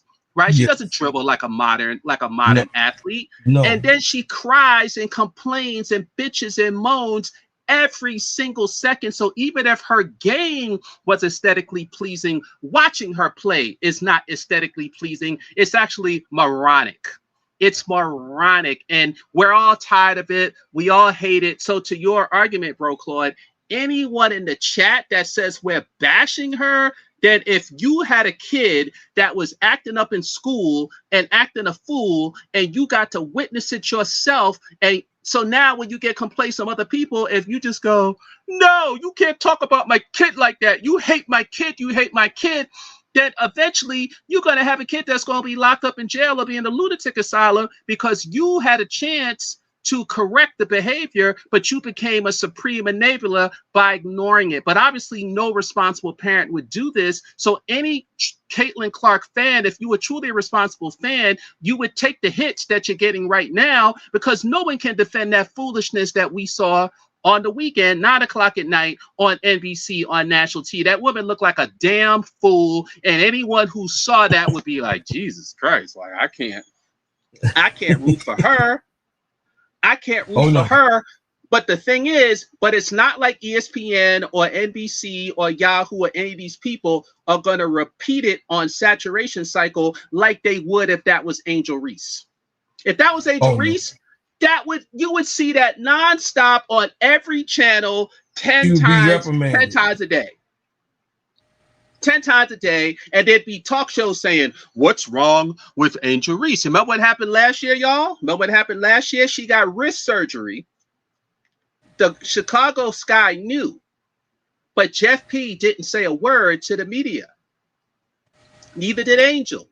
So in that first 10 games, when she averaged like 7 points a game, people like Stephen A. Smith, I'm not making this up, I know some of y'all in the chat know this, started saying that Angel Reese's WNBA career would be over if she didn't get it together, would be over. And no one in the media said, oh, she had wrist surgery and she may still be dealing with the wrist surgery. And we know they weren't going to talk about Courtney Vandersloot not passing her the ball, but goddamn, at least they could have mentioned the wrist surgery. Nobody did. You know when we first heard about that wrist surgery? When she did her podcast after the end of the season, when she said she had wrist surgery. And guess what, guys? Nobody in the media, not ESPN, not Yahoo, not Fox, none of them reported that she had wrist surgery, but they were quick to say, oh, she's going to be out the league soon, the way she's going when she didn't perform the first. Now, last year, Caitlin Clark shot what, 38%? Shot 38%, averaged almost 6 turnovers, right? And she was terrible when she was on the court. Did you hear any body from the network say she's going to be out the league soon? We did. I did. Yeah. Other people did, but certainly not people on network TV. So now she comes back. She's chucking up shots like a sailor so she can average 20 points a game. But guess what? It's not impactful. because she's still losing. Her team, she's still losing. So Stephanie White has figured this out. So now she's either going to not play her or reduce her time, because she knows the more she plays, the worse she is, the worse the team is. And nobody can dispute this at this case, because we have the example of last year, the Commissioner's Cup, one unhealthy Kelsey Mitchell away from the finals, and what they've done this year so far. But as you would say, Bro Claude, instead of these people saying, hey, we need to get it together, like you said, they can't, because Caitlin Clark's entire existence was never built on basketball. It was built on a cult of personality, but the problem is she has none. Tiffy Cole has came up in the building. And Tiffy Cole! Tiffy Cole, in the hizzy. Just put it up here. And the subject of it all is, should Caitlin Clark retire now? Who would Captain Engelbert name the real true face of the NBA? And we also talking about Angel Reese ascending from the mud when they already counted her out at this point in their careers. So you could go ahead. The floor is yours. Thank you. Appreciate y'all for, having me up here. What's up, you guys? What's happening? Yeah, no. Hi, Tiff. I'm still on the ups from our win the other day, I guess, child. But she said, I guess, Bro Claude. That's a slap at that's a slap at who, but we don't leave that alone. Right. Mr. Smesco. Yes. However, I think that, Caitlin's time is up. Like, I was so excited to have Olivia Miles come to Chicago. I know I was in the sauce. I was drinking the Kool-Aid. But I was excited back in the day, back when things were good, to have Olivia come, because I said, as soon as Olivia comes into the league, she's going to break every single record that Caitlin set. Yes. Because I knew that she was who the WNBA was pretending Caitlin was. A true point guard, an actual rookie who could win the MVP, Rookie of the Year, and be all W in their own right, and maybe win a championship in their first year. And actually earn it this time and not have it bequeathed to them as it was for Clark in 2024. Hello. So I was hyped. I was one of the few along with you, Bro Claude. I was there with you. I said, listen, Olivia Miles. And toes down. So I feel like, and how does this all tie together? This is because I know Caitlin is shaking her boots. She's shaking in them Snow White, those Clan 100 she got coming out. Because she thought she would just have to deal with Paige. And then Olivia came, she said, that girl, I'm telling you, Caitlin was thinking of whether she got to get a perm in her hair or something. She don't know if the magic comes from Olivia's afro or the goggles. She trying to get what she got. The superpower. Yeah, she's scared. Now she has 2 point guards who are below her in years, both on rookie contracts, who are better than her. So that's why, everybody talked about that fake, roly-poly that Caitlin was doing on the ground. She was dropping it low like she had apple bottom jeans on, because she did not want to be pulled out of the game for her bad defense. That's the only reason. At that point in time, the Indiana Fever was beating, smacking, mopping the Las Vegas Aces. So ask yourself, why does Caitlin think that, it's important to pretend that she was fouled and fall on the ground acting a clown? Because she does not want to be looked at as the player who gave the Las Vegas Aces the momentum swing, right? Because that was a foul for Chelsea. She was trying to get it reversed. And it's like, okay, but your team is up. Recognize in that game, we're talking about Caitlin's actions. We don't recognize the girl only had 12 points. Yeah, so once again, it was all about her. 12, it's her ego. It's her ego, because on that same 2-day span, Paige brought her team back in the fourth quarter versus, unfortunately, it was the Sky. But Paige brought her team back and they won the game. Paige had amazing stats. Then the next day, Olivia Miles, she got 33 points almost had a triple-double over here, and they're doing phenomenal. And Caitlin had 12 points, right? So she's trying to move the attention away from basketball. Before, people say, oh, it's her fans, it's her fans. It's her too. She does not want people to talk about her bad defense. She does not want people to talk about how she's being carried by Kelsey Mitchell, who has to dang near drop 30 points a night for them to win games, right? And so that's why I said Caitlin's biggest problem is her ego. She wants to be the center of attention. She wants to be the center of her team. And you know what? People saying it, listen, I'm always doing the social engineering. Go back and look, Caitlin did not do all that rah-rah-ree to get Kelsey Mitchell back. She does not care if that girl's on her team or not, right? No. The one who cares is Stephanie White. Stephanie White is begging and crying, and she got snot coming down her nose at the end of every season trying to get Kelsey to come back. And Caitlin's just like, whatever, like, because she doesn't care. And quite honestly, when we see Stephanie White leave, Kelsey Mitchell will also leave. Caitlin does not want to win if she's not the one leading the teams to the win. And that's a problem. So what do I think? Should Caitlin be kicked out the league, or should she retire? I think not kicked out league. I wouldn't go that far. Though I wouldn't give her the privilege to be kicked out of the league. I wouldn't kick her out the league. But I definitely want you to answer this question. Should Caitlin retire? Should she? Don't ask Tiffy Cole that question. You may get an answer. No, give it up. She's not tired. You said tired as in sleepy? Retired. Oh, retired. Oh, yes. She done. I told you, she had 3 years. She did not, and the league did not expect Olivia Miles to come in and give her this butt whooping. Olivia Miles got to 400 points before she did. Yes. And they're over here rolling back her accomplishments and say, 350 points. Nah, don't be point shaving. Olivia Miles got 400 points. And I would hazard a guess that she's going to get to 1,000 points before her as well. So I think that, if she retired now, she'll be all right. She doesn't need basketball. She does not need basketball. I think that she needs to retire her ego. She needs to retire those Cookie Crumble 2000s that she's trying to debut. And she needs to fall in line because what did you call them? Cookie Crumble? Oops. Yes. Them Cookie Monsters. She's yeah. Because did you see the ugly yellow one she had on on the weekend? Yes, those those ones are the Dijon mustards.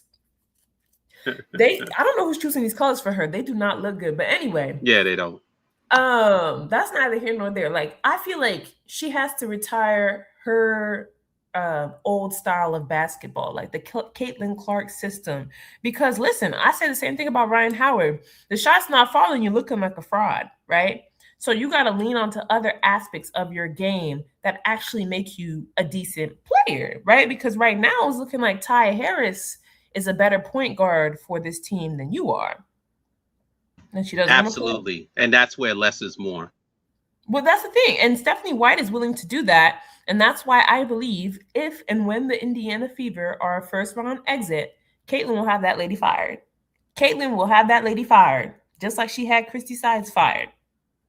So, and how does this relate to Angel? I think that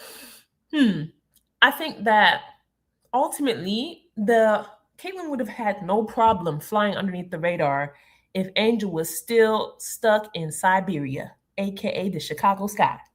Because when Angel was doing well at Chicago, it was easy for the media to ignore her and say, "Oh, she's just doing well because this is a ragtag team." No offense, bro, but Chicago was struggling.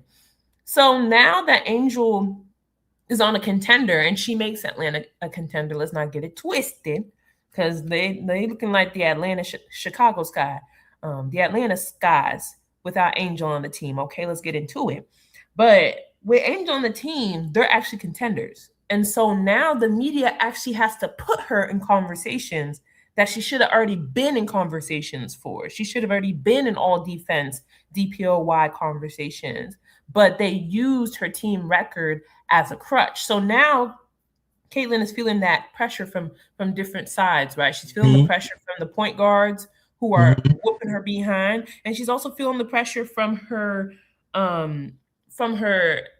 nemesis or rival or whatever. Like, it's a one-sided rivalry. I don't think Angel gives a rat's behind what Caitlin got going on. Not one. She don't have a thought, and people like you're talking about, Jordan Canada is having one of the best point guard steals in leading the whole league in steals right now, right? She's having one of the best point guard navigational type of general.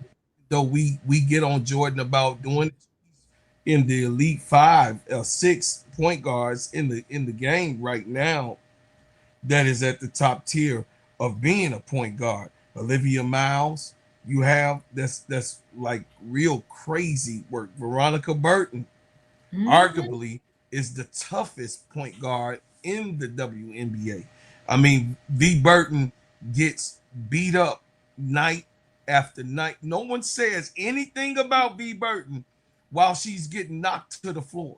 Nobody's talking about when Veronica Burton is not continuously on the floor. Chelsea Gray, we already know we're not going to even put the point guard in the conversation because that's a whole nother level. And she has 4 championships to shut your ass up. Okay. So we ain't going to be doing this and playing games about the best point guards in the game when you can't even navigate your mind. You can't even consistently say, oh, well, she's better than this one or that one, the black one or the white one. You can't navigate your mind and say, is she really better than Olivia Miles? We know that she's not. Is she better than Paige Beckers? We know that she's not. Okay, we know that. Is she? And then don't let me get on Sabrina Ionescu because she done came in cooking like fish grease. She done came in right now, Sabrina Ionescu, from injury, cooking like fish grease. So there's a big ultimate worry about her placement amongst the elite guards that are here. So yes, when it comes to guard play, she is not in the top 5 of those people that I just named that is right now navigating, conducting their teams to wins and making it possible for them to be in the top tier. So, I mean, a lot of people, say, oh man, bro, Claude, you are at, you at her throat and this and that, and you're hating on because no, that's not true. Me personally, in the beginning, liked to even see if Caitlin Clark was going to be able to meet expectations. But me, got to see falling shorts. Me, got to see people trying to put in my eyes something that actually is not true. Me, got to actually see with my own eyes someone who has not been able to put together a slew of wins without taking time off to get out of the trouble or out of the way or out of the judgment or out of the criticism or out of the zone of being that person to be the leader of the pack. But all I saw and all I've been seeing is actual excuses, people who are coddling her, people who are saying that she's not being treated right, people that are actually saying she just needs real people around her to help her be better and do the best things. People that's making excuses of why she's not meeting meeting expectations. But then they also play this racial game, guys. And I'm gonna land my plane. They play the racial game because what do you have left when expectations are not met? What do you have left? Emmett Till, the women of the WNBA. That's right. When the Circa 2026. The expectations of it all not met. So therefore, when you have a situation where there's a Caitlin Clark that's involved in all of this right now, in a Caitlin Clark fan base that's involved in this right now, and a situation where the coach of Stephanie White is involved in all of this right now, we are looking at turmoil. They're trying to save face of what you guys know is inedible. It's evident that she is not what these others are. It's evident that she's not even in the spectrum of great players that you guys claim that you want to see. You guys saying that you want to see her go against the greatest competition, but you don't want the greatest competition to actually play defense with her, amongst them. You're saying that you don't want her to be really be in a competition to be competed upon. You're actually saying that you want everyone to tread water lightly, and you want everyone not to respond to her driving in hole, her shooting her 3-point shots, her actually being a good player. You throw it all out the window because you don't care. You throw it all out the window because you want something that was given to her to actually be her, and it's not. So, Tiffy Cole, brother, we are at our 2-hour mark, and I am grateful that you guys came up. I don't know what happened to MTT. He probably had to, something happened because he was trying to get on. He probably fell asleep. Where is he in Indiana? Yeah, he probably fell asleep. He in Indiana. He probably fell asleep.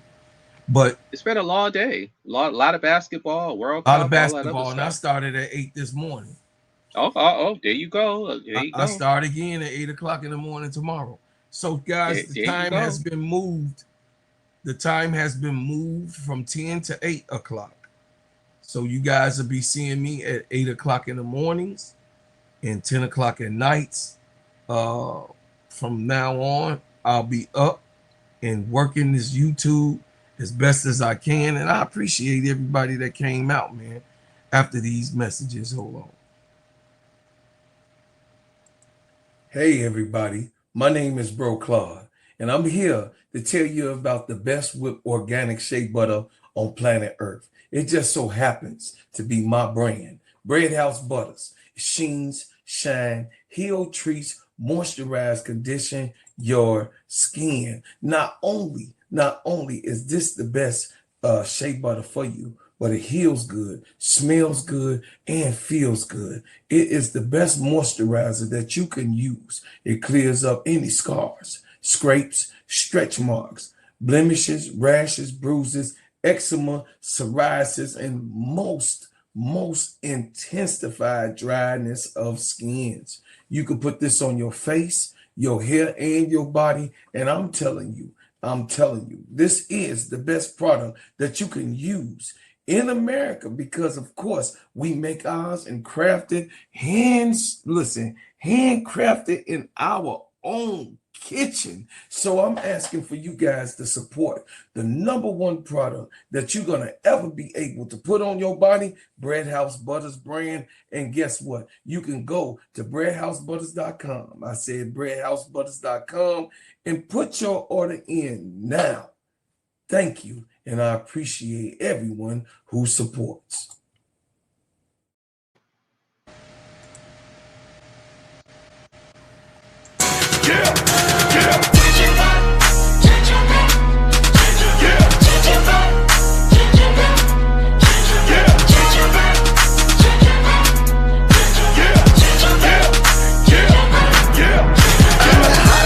Soldier that the streets talk about. If it ain't making money, ain't nothing to talk about. Keep my Meanwhile, Angel Reese has released another colorway, the pinks, the Reeboks, Reese ones, expressive pink. It's gonna be hit the retailers online. Y'all go get the shoe if you love that pink color. Angel Reese is definitely entrepreneur, and you know, hey, all we want to know is we know who is the actual baby goat of this league, but we want to know, are we going to continue with the charade? Is Kathy Engelbert going to get things right? What's going on, boss? I'm sending that thumbnail to you. Is actual Kathy Engelbert able to captain the ship, and will she really put in place the face of the WNBA, which is A'ja Wilson, the greatest player of all time? By right, the GOAT needs her get back. The GOAT needs to be put in front of the place that she built, and still right now captivate us all in beating the hell out of teams damn near single-handedly, leading the league in scoring, They don't have a leading the bench. league, hey, without a bench, doing all of the things well that we want from a real player. It says, I'll be on vacation. Get it off your chest. We'll be back Sunday night. Sorry, guys. So we'll be back this Sunday coming on. He's on vacation. We'll be back on this Sunday at 9:30. So tomorrow, MSL is me and you on the show.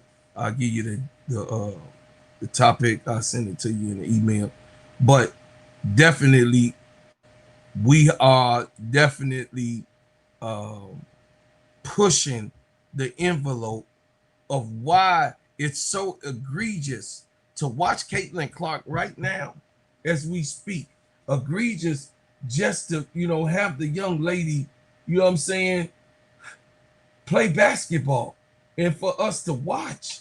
Egregious for something like what's going on right now in the basketball world with the Capitol Hill giving instructions and orders for her not to be touched.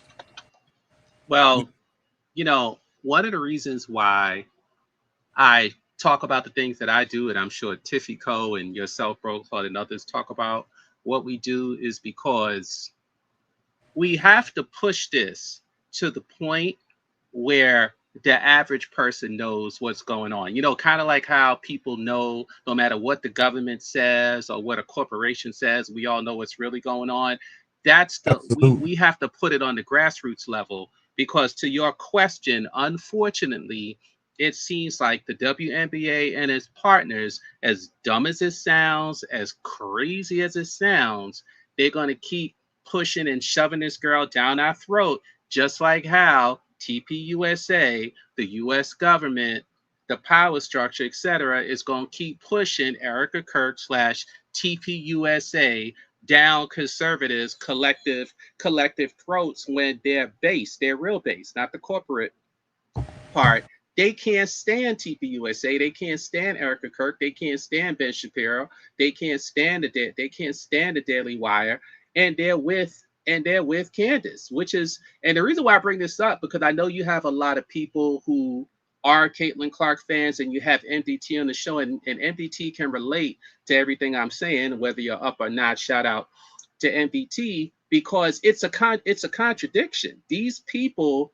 actually can't stand Erica Kirk because she stands for fakeness. She stands for the power structure. She stands for someone who lies. She stands for someone who's inauthentic. They actually think she's like a MK Ultra or a CIA plant or something like that, or someone who's experimented on. And from what I know of her and understand her, I can see that kind of like Cece, right? She looks a little off. She looks like a Manchurian candidate type.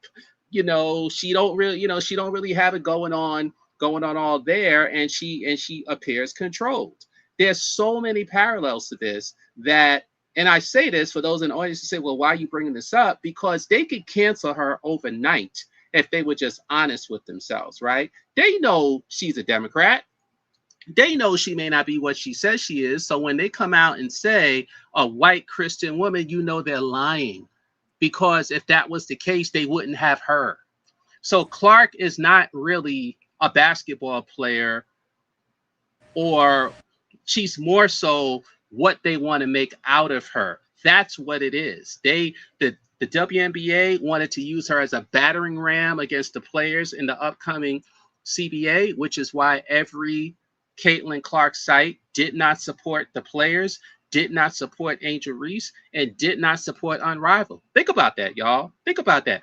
All them sites that just gaslight Caitlin Clark, they did not support the players in the CBA. They hated them and ridiculed them and made fun of them and talked about, oh, this league hasn't made money, da-da-da. That's why the Caitlin Clark thing, that's why they put it in there. So when the players went and asked for their money, they could go, well, why are you guys asking for money? If it wasn't for Caitlin Clark, you guys wouldn't have anything. Stephen A. said that, and other black sellouts had said that. That's what they were doing. So that was the basketball component. This other stuff, the political folks said, hey, let me get a piece of this too. So now that their base is fracturing, they want to now try to light up the base and rally up the base. And like you said, Bro Claude, what's one of the ways they're going to do it? Speaking about race. And you notice I don't always talk about race, because for me, I like to beat them on the arguments, because when you talk to a racist, as soon as you bring up race, they're gonna shut you down. So you're just wasting your time. You got to beat them other ways. But in this case, race is appropriate because this is what the Republican Party wants to do for these midterm elections. Like I said, they want to Emmett Till the women of the WNBA. So what Kathy is doing now, it obviously has nothing to do with basketball. Because if you wanted to promote the sport, you would promote Olivia Miles. If you wanted to promote the sport, you would do Paige Beckers. If you wanted to promote the sport, you would promote Angel Reese. You would promote Asia Wilson, et cetera, et cetera, et cetera. You would essentially do what Unrivaled does. Unrivaled promotes all their players, and ultimately they'll let the cream rise to the top. I don't think I've ever spoken to a fan of the sport who had an issue with Unrivaled. The only people who have an issue with Unrivaled are those people who support that player, because as far as they're concerned, if she's not at the top echelon of anything, then they won't support it, which makes no sense, because that's not sport. You're not made the woman. You have to be the woman. That's the difference. You're not made. You have to be, and in order to be, you got to earn it and earn the respect of the team. What Angel did last night may be the ticket and may be the reason. I'm thinking of Tiffy. I'm laughing because I'm thinking of Ryan Howard while I'm saying this. What Angel did last night, well, let me just say it, even though she's going to take shots at Smesko, because I think Smesko thought about a lot of that we talked about, because he mentioned all this when he brought Angel to the team. But I think there was a part of Smesko that said, I don't want to make a decree. I know people are going to call him weak. I don't want to make a decree and say, Angel, you do this, and that, because to a certain extent, she's new. You want the players to come to this agreement and decision as much as the coach, right? So now when Angel did what she did last night, maybe it's more comfortable for her now to do it again and say, hey, give me the ball. Hey, let me do this. Because last night she was telling people where to go. She did that on defense earlier this year, but now she's doing offense. You stay here, you go here, you go here. Maybe she wouldn't necessarily do that, 10 games ago, 5 games ago.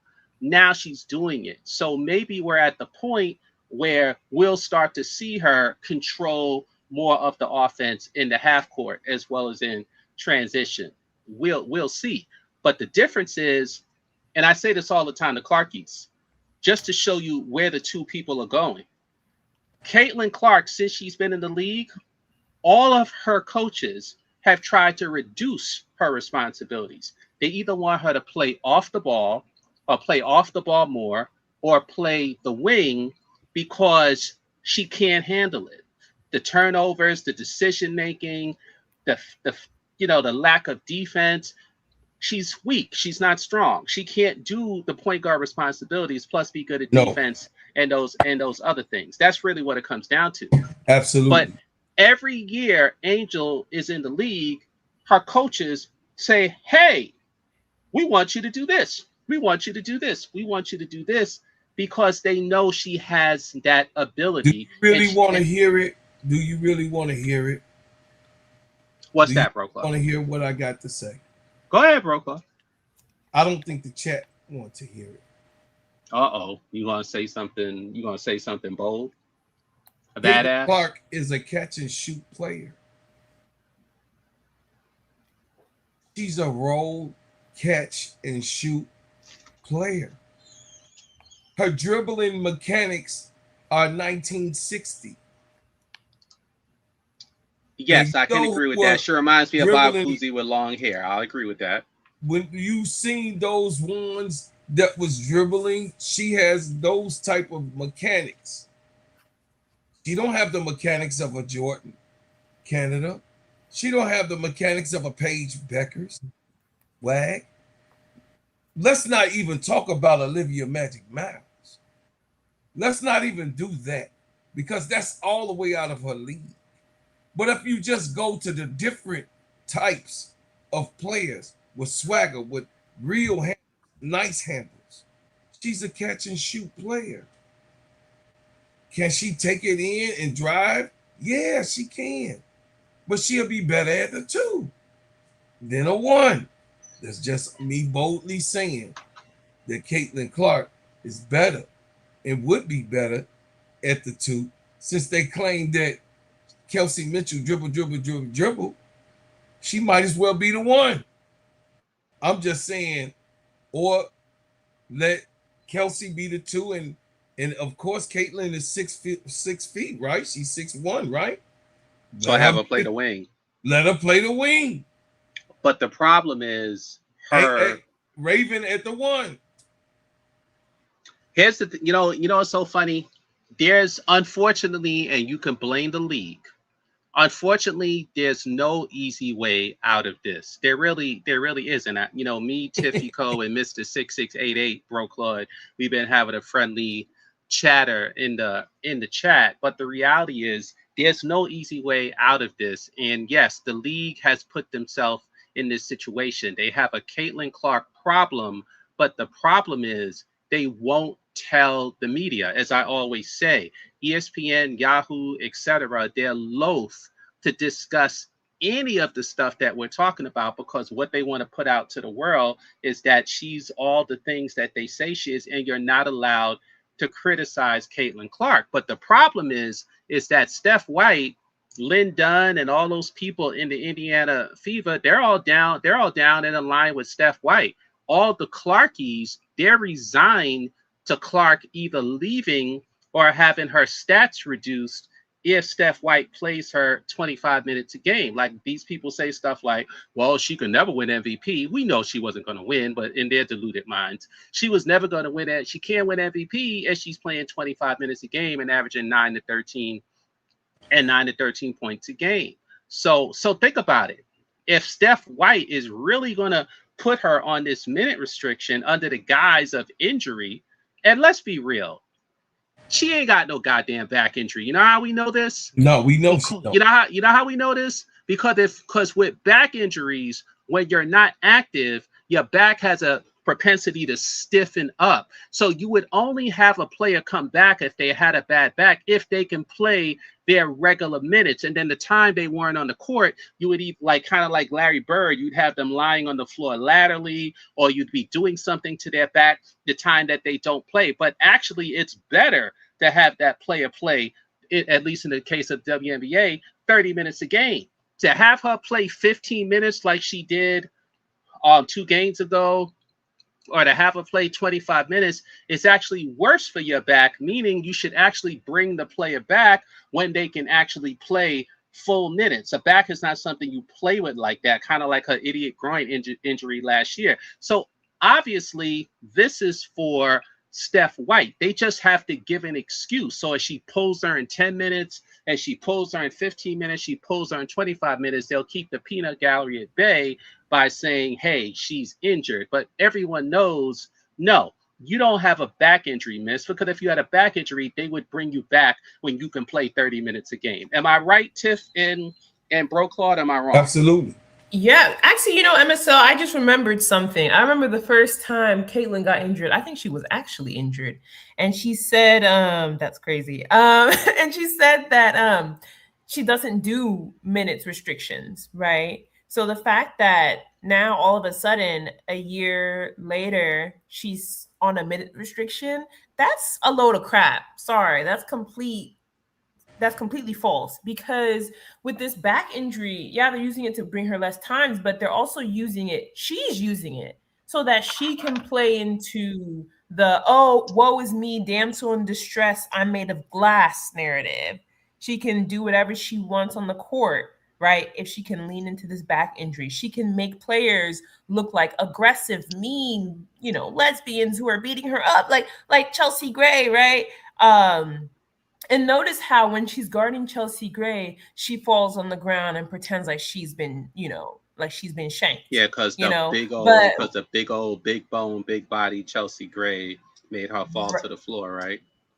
Right. But whenever she was jawing at DB and pushing up on DB, skinny behind, she wasn't doing all that. She was holding her ground. Yeah, she was wrestling with DB. Right. She was trying to start a rally over there, right? Show punk DB like she was trying to punk Angel when she gave her that hard foul the first game in Chicago last year. So I feel like, the reason that she is playing into this narrative is because she knows she can use it to her advantage. She's putting the refs in check, and she's trying to put the players in check, And I'm gonna keep it real. I'm gonna say it like it is. She did it intentionally to Chelsea Gray. You got a super chat, Bro Claude, to see what the response would be from her fans. Okay.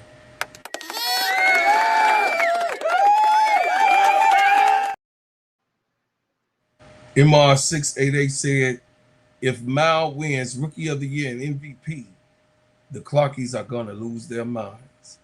And y'all go check me out of what I said on my video. Some of you guys that still tuned in, go over there to the video and check me out.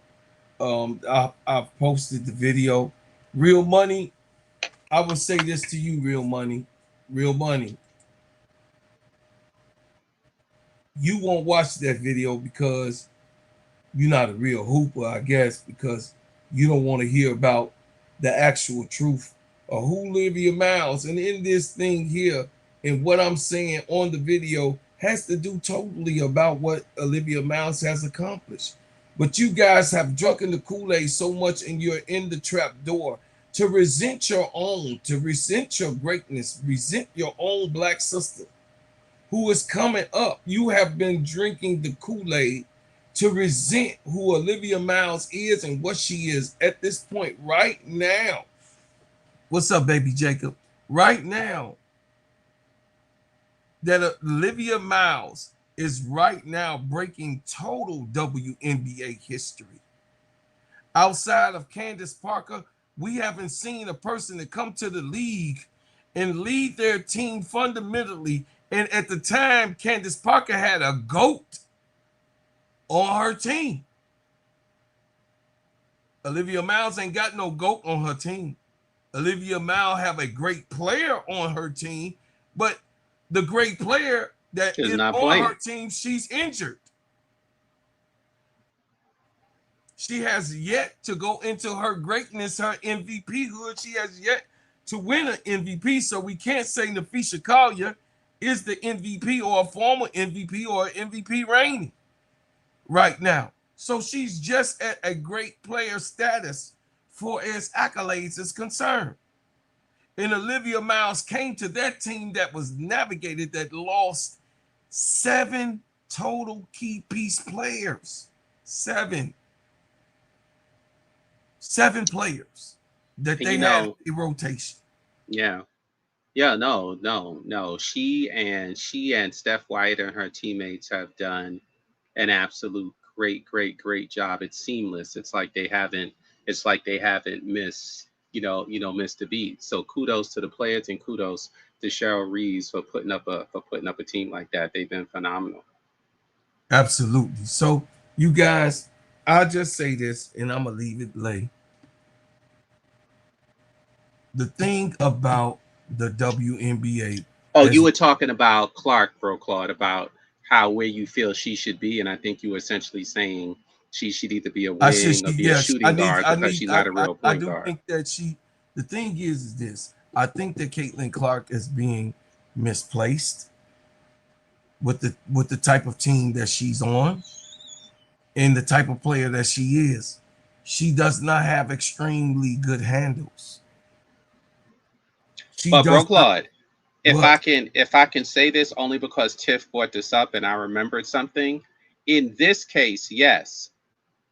In this case, Caitlin Clark brought on her own demise to what you're saying, because if y'all remember, and I know y'all remember, everybody thought she would be a shooting guard or a wing when she came into the league, but she insisted on being a point guard. And at that time, she had way more power than she has now because the league was essentially giving her whatever she wanted, and Steph White wasn't there. It was Christy Sides, and then Christy Sides realized right away, oh my God, she's not really a point guard, and she tried to get her to play off the ball and wing. And when Clark did it, if y'all remember, that's when she did the platoons, where she would either bench her outright to end games, or she do offense defensive switches. But she was not the point guard for Iowa.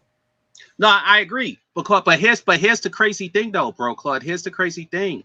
When she was 4th in the MVP and 1st team All-NBA, that was one of the worst things I've ever seen in my life. That was a machine in operation for one simple reason. Forget the shooting percentage, forget the stats, forget their record. When have you ever seen a player that's considered one of the best players in the league, mind you, MVP, who their coaches on a regular basis did not trust them enough to have them in the game to close out games? I've never seen that before. You're a half a player, 3/4 of a player, 40% of a player, but you sure as hell ain't 1st team All-NBA or an MVP type if your coach is afraid to play you to close out games. That was the craziest thing. She was being platooned or benched at the end of games in 2024 because Christy Sides either didn't trust her defense or worse, did not trust her in the half court because she didn't know how to run a half court offense for the reasons that y'all are saying, because she's really not a point guard.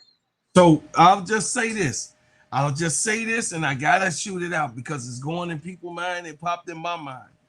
Yes, Neil Ivey benched Olivia Miles unnecessarily for Notre Dame on defensive plays.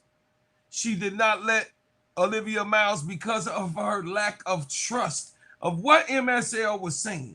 But she went over to TCU and showed you that Neil Ivory assessment was absolutely wrong. And now that she's in the WNBA, Neil Ivory could say, well, she's gotten better. No, you had this girl for 4 years. For 4 years, Neil Ivory. She was under you. By the way, bro, Claude, the chat has devolved into non-basketball issues because it seems like the women in the chat would rather fantasize about other things. But I will let you talk. I just had to call them out. Yeah, I'm not even going there. We ain't gonna put Kalani Brown on spot today. we just gonna go on here. We gonna roll. Well, they probably fantasizing about the opposite of Kalani Brown, while you fantasize about Kalani Brown. But it's all good. Hey, Sister Victory, how you doing, Queen? Listen, y'all, I'm gonna tell y'all this, and then I'm gonna go. We gotta get out of here. To sum it up, Tiffy, I'm tired and exhausted about the push of this girl, the push of what she's not. We all see it. America saw it Sunday night, and they're trying to do whatever they can. People like Real Money saw it. It's a laughing stock. He's really out. He's putting his integrity because he don't care. He don't care because it's online. So nobody sees him in his face, but they see me in my face. And my integrity means a whole lot. And what happened Sunday night showed that Caitlin Clark does not belong as the top tier in the No, WNBA. she's not ready for prime time. You can't have a schizoid by bipolar acting. Allegedly. I said acting. So acting. Bipolar acting. Individual as your so-called face of your league. It's a travesty. It's a joke. It's not even serious. And when people like Stephen A. with his little hustling, grifting self, because if you notice, when what was her name again? On Nneka's sister, Kyrie, or whatever her name is, Agumike's sister, you notice he always says Cheney. He always says dumb stuff like, you can't have Angel Reese, Caitlin Clark not in the leg, these are played silly dumb arguments because they never discuss her basketball, or when they discuss her basketball they speak about it like it's a foregone conclusion, or they talk about her alleged popularity and all that stuff, which we all know is a ruse, because the league did fine with her last year when she didn't play 3/4 of her game. If you notice, we all spoke about how she acted in that game. Did y'all notice, as we've discussed on your show before, Bro Card, she was lustfully booed by that audience in Las Vegas for flopping. And every place she goes in the league, they boo her. The fans don't like her no more. They don't want her no more, which is why even in Indiana, they don't want her there. The real fans, the Indiana fans, they can't stand her. They're tired of it. They're sick of it. MDT is not an anomaly. A lot of the fans actually feel that way. And y'all heard the boos when she was on the floor in Vegas. The only thing is, they're not going to tell you that on TV. They're not going to tell you. Just like how when Angel Reese didn't elbow homegirl from GSV, the announcers sat there and watched it and say she hit her in the face with the elbow, and you can freeze the frame and see there was 1 inch to 2 inches on one of her elbows and about 1 inch on the other her elbows. That's the game. That's what they do. Promote Clark, denigrate Reese. But like you said, we all have eyes. They don't like her. So then why does Kathy keep pushing her? Because it's not just about basketball. It's about control. It's about control of the women in the league with the CBA. We're now past the CBA, but now they're going to still keep pushing this, whether it's when the other players knock her off next year, or they just going to drive this car till the wheels falls off and then fire Kathy and blame her on it. And then the other component is they allowed the political stuff to get in. So they're going to push that and use her, like I said, as the woman in the Emmett Till situation by saying, all these big, strong Black and lesbian women, have done, assaulted the sanctity of this fragile white woman. It's a mess. It's a mess. So from that perspective, yes, I wish she would retire. Couple of things though, Bro Claude. She ain't going nowhere because if she went overseas, nobody would care. Remember when she played FIBA last summer? There was 100 people in the stands? The only time there were actually real people in the stands was when Puerto Rico played. Other than that, there was nobody in the stands. It would be the same for Europe. The only difference is they would have to now spend millions of dollars to try to promote her to get people to believe that crap. As far as a trade, she ain't getting traded.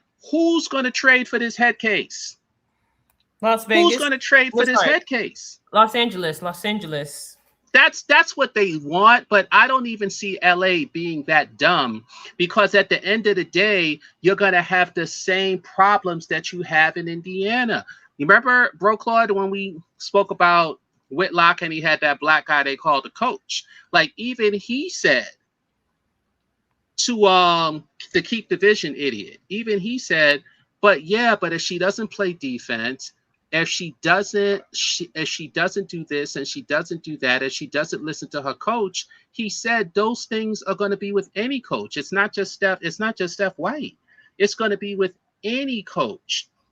So unless the team and the coach and the franchise are okay with not winning or trying to win a championship, and you just want to have her, like a circus child that's got some mental issues, yeah, you can do that. But then your team will have no direction. The reason why Steph White got on the horn the way she did with the Indiana management is because the team wasn't going anywhere. They realized that if you had Kelsey Mitchell, Aaliyah Boston, and a bunch of anybody's with Steph White's coaching, they could go very far. Just like how GSV can go very far with Natalie, just like how Cheryl Reese in Minnesota can go very far what they have. That's what brilliant and excellent coaching does. But if you want to put her on a team with no great coach, and guess what? No great coach is going to want to coach her. No great coach is going to want to coach. If Steph White can't get her to behave and follow orders and making a fool of herself dealing with this girl for the last 2 years, what coach? Lisa Bluder's not coming out of retirement to deal with this head case. That's a fantasy. So her going to LA is a fantasy as much as Lisa Bluder coming out of retirement. It's not going to happen. Trading her is way harder than trading Angel. Way harder, because Angel was already cultivating those relationships with other teams and the top players in the league, so they all trusted her. Remember what the GM for Atlanta said when he was asked that question in the press conference? He said, well, our best players, I forgot the exact term, but he said our best players believe in her or love her, or whatever the term he used. Ain't nobody gonna say that for Caitlin. No, she secluded herself. She secluded, and the league secluded her. The Nike format secluded her. Yeah, she didn't go to Unrivaled, so she couldn't build friends in Unrivaled and things like that. So that's why it looked so awkward, guys, at the USA trials, the trials and the FIFA games, because she was secluded, and it was hard for her to actually. She didn't do none of those TikToks. She wasn't involved in none of the happy celebration type of things. She wasn't. You didn't see her playing around and making herself known to these other players. Yes, Paige Beckers was, teasing her and messing with, because that's just Paige Beckers' thing. But guys, I have to get up off it, because I got to get up in the morning. I have to be in the morning at 8 o'clock. I got to start a new show. So less than 8 hours, which is my labor time. I have to be right back on YouTube. But I'll tell you guys this. We have to understand that in the entirety of it all, we all have to agree that Caitlin Clark is not the top player in the WNBA. Not even close. Not even close. So we end with that. Me and MSL, KSAP said he wants you to take his place on Get It Off Your Chest. We're going to be running Get It Off Your Chest tomorrow. I'll give you the dip. So Get It Off Your Chest comes on at 9:30. Tomorrow we'll be on the Get It Off Your Chest. That's 10:30 my time? Yes, 10:30 your 9:30 Central Time, 11:30 your time, I guess, right? Oh, so you're actually 2 zones away, bro, Claude? You in New York, right? Yeah. So right now it's 12 o'clock. Oh yeah, I'm an hour behind. It's 1:30 a.m. where I am. Okay, it's 12:30, so you 1 hour behind. So 10:30 your time. Okay. Yep. So turn on your notifications every time we drop a hot banger. Like, share, and subscribe to the channel. Please give to the channel. Support the channel. Join the channel. Be a bread maker with us. We only got, guys, 70 more subscribers to go to get to 5,000. We are on our way. We're going to get there. And I appreciate everybody who supported and who came through, who also gave their opinion in the chat, because the chat matters. MSL will take it up tomorrow, 9:30 Central Time, 10:30 Eastern Time. G. Carmela's already scolding me in the chat, telling me I need to be on time tomorrow, not to get the time zones confused. She's a trip. Yeah, and the thing is that get it off your chest will continue to appear for you guys, a new channel. So make sure you go over to the channel and subscribe if you ain't subscribed, and turn on your notifications so you can know when me and MSL or me and KSAP come on and we getting it off our chest. Listen, y'all, I appreciate what you've done. I appreciate what you do, and I appreciate what you will do. And as always, MSL, we leave as we came with another banger. I got the most awesomest chat in the world. Hey, we gonna leave with the get it off your chest promotions, and I'll see y'all tomorrow at 9:30. Well, I'll see you guys in the morning at 8 o'clock. Good night. Hit the like button for y'all go. Be here. We gonna always show you truth, honesty, and we gonna give understanding to anything we say. We out. Love you, MSL. Appreciate it. Good show. All righty. Yeah. This KSAP and Bro Claude. Welcome to the show. No filter, no rest. Get it off your chest. Talk to him. Say it with your chest. Let's go. If you got something on your mind, get it off your chest. From the locker room talk to the plays on the screen. We break down every moment, every stat, every scene. No sugarcoat now. We keep it real in the zone, from the sidelines to the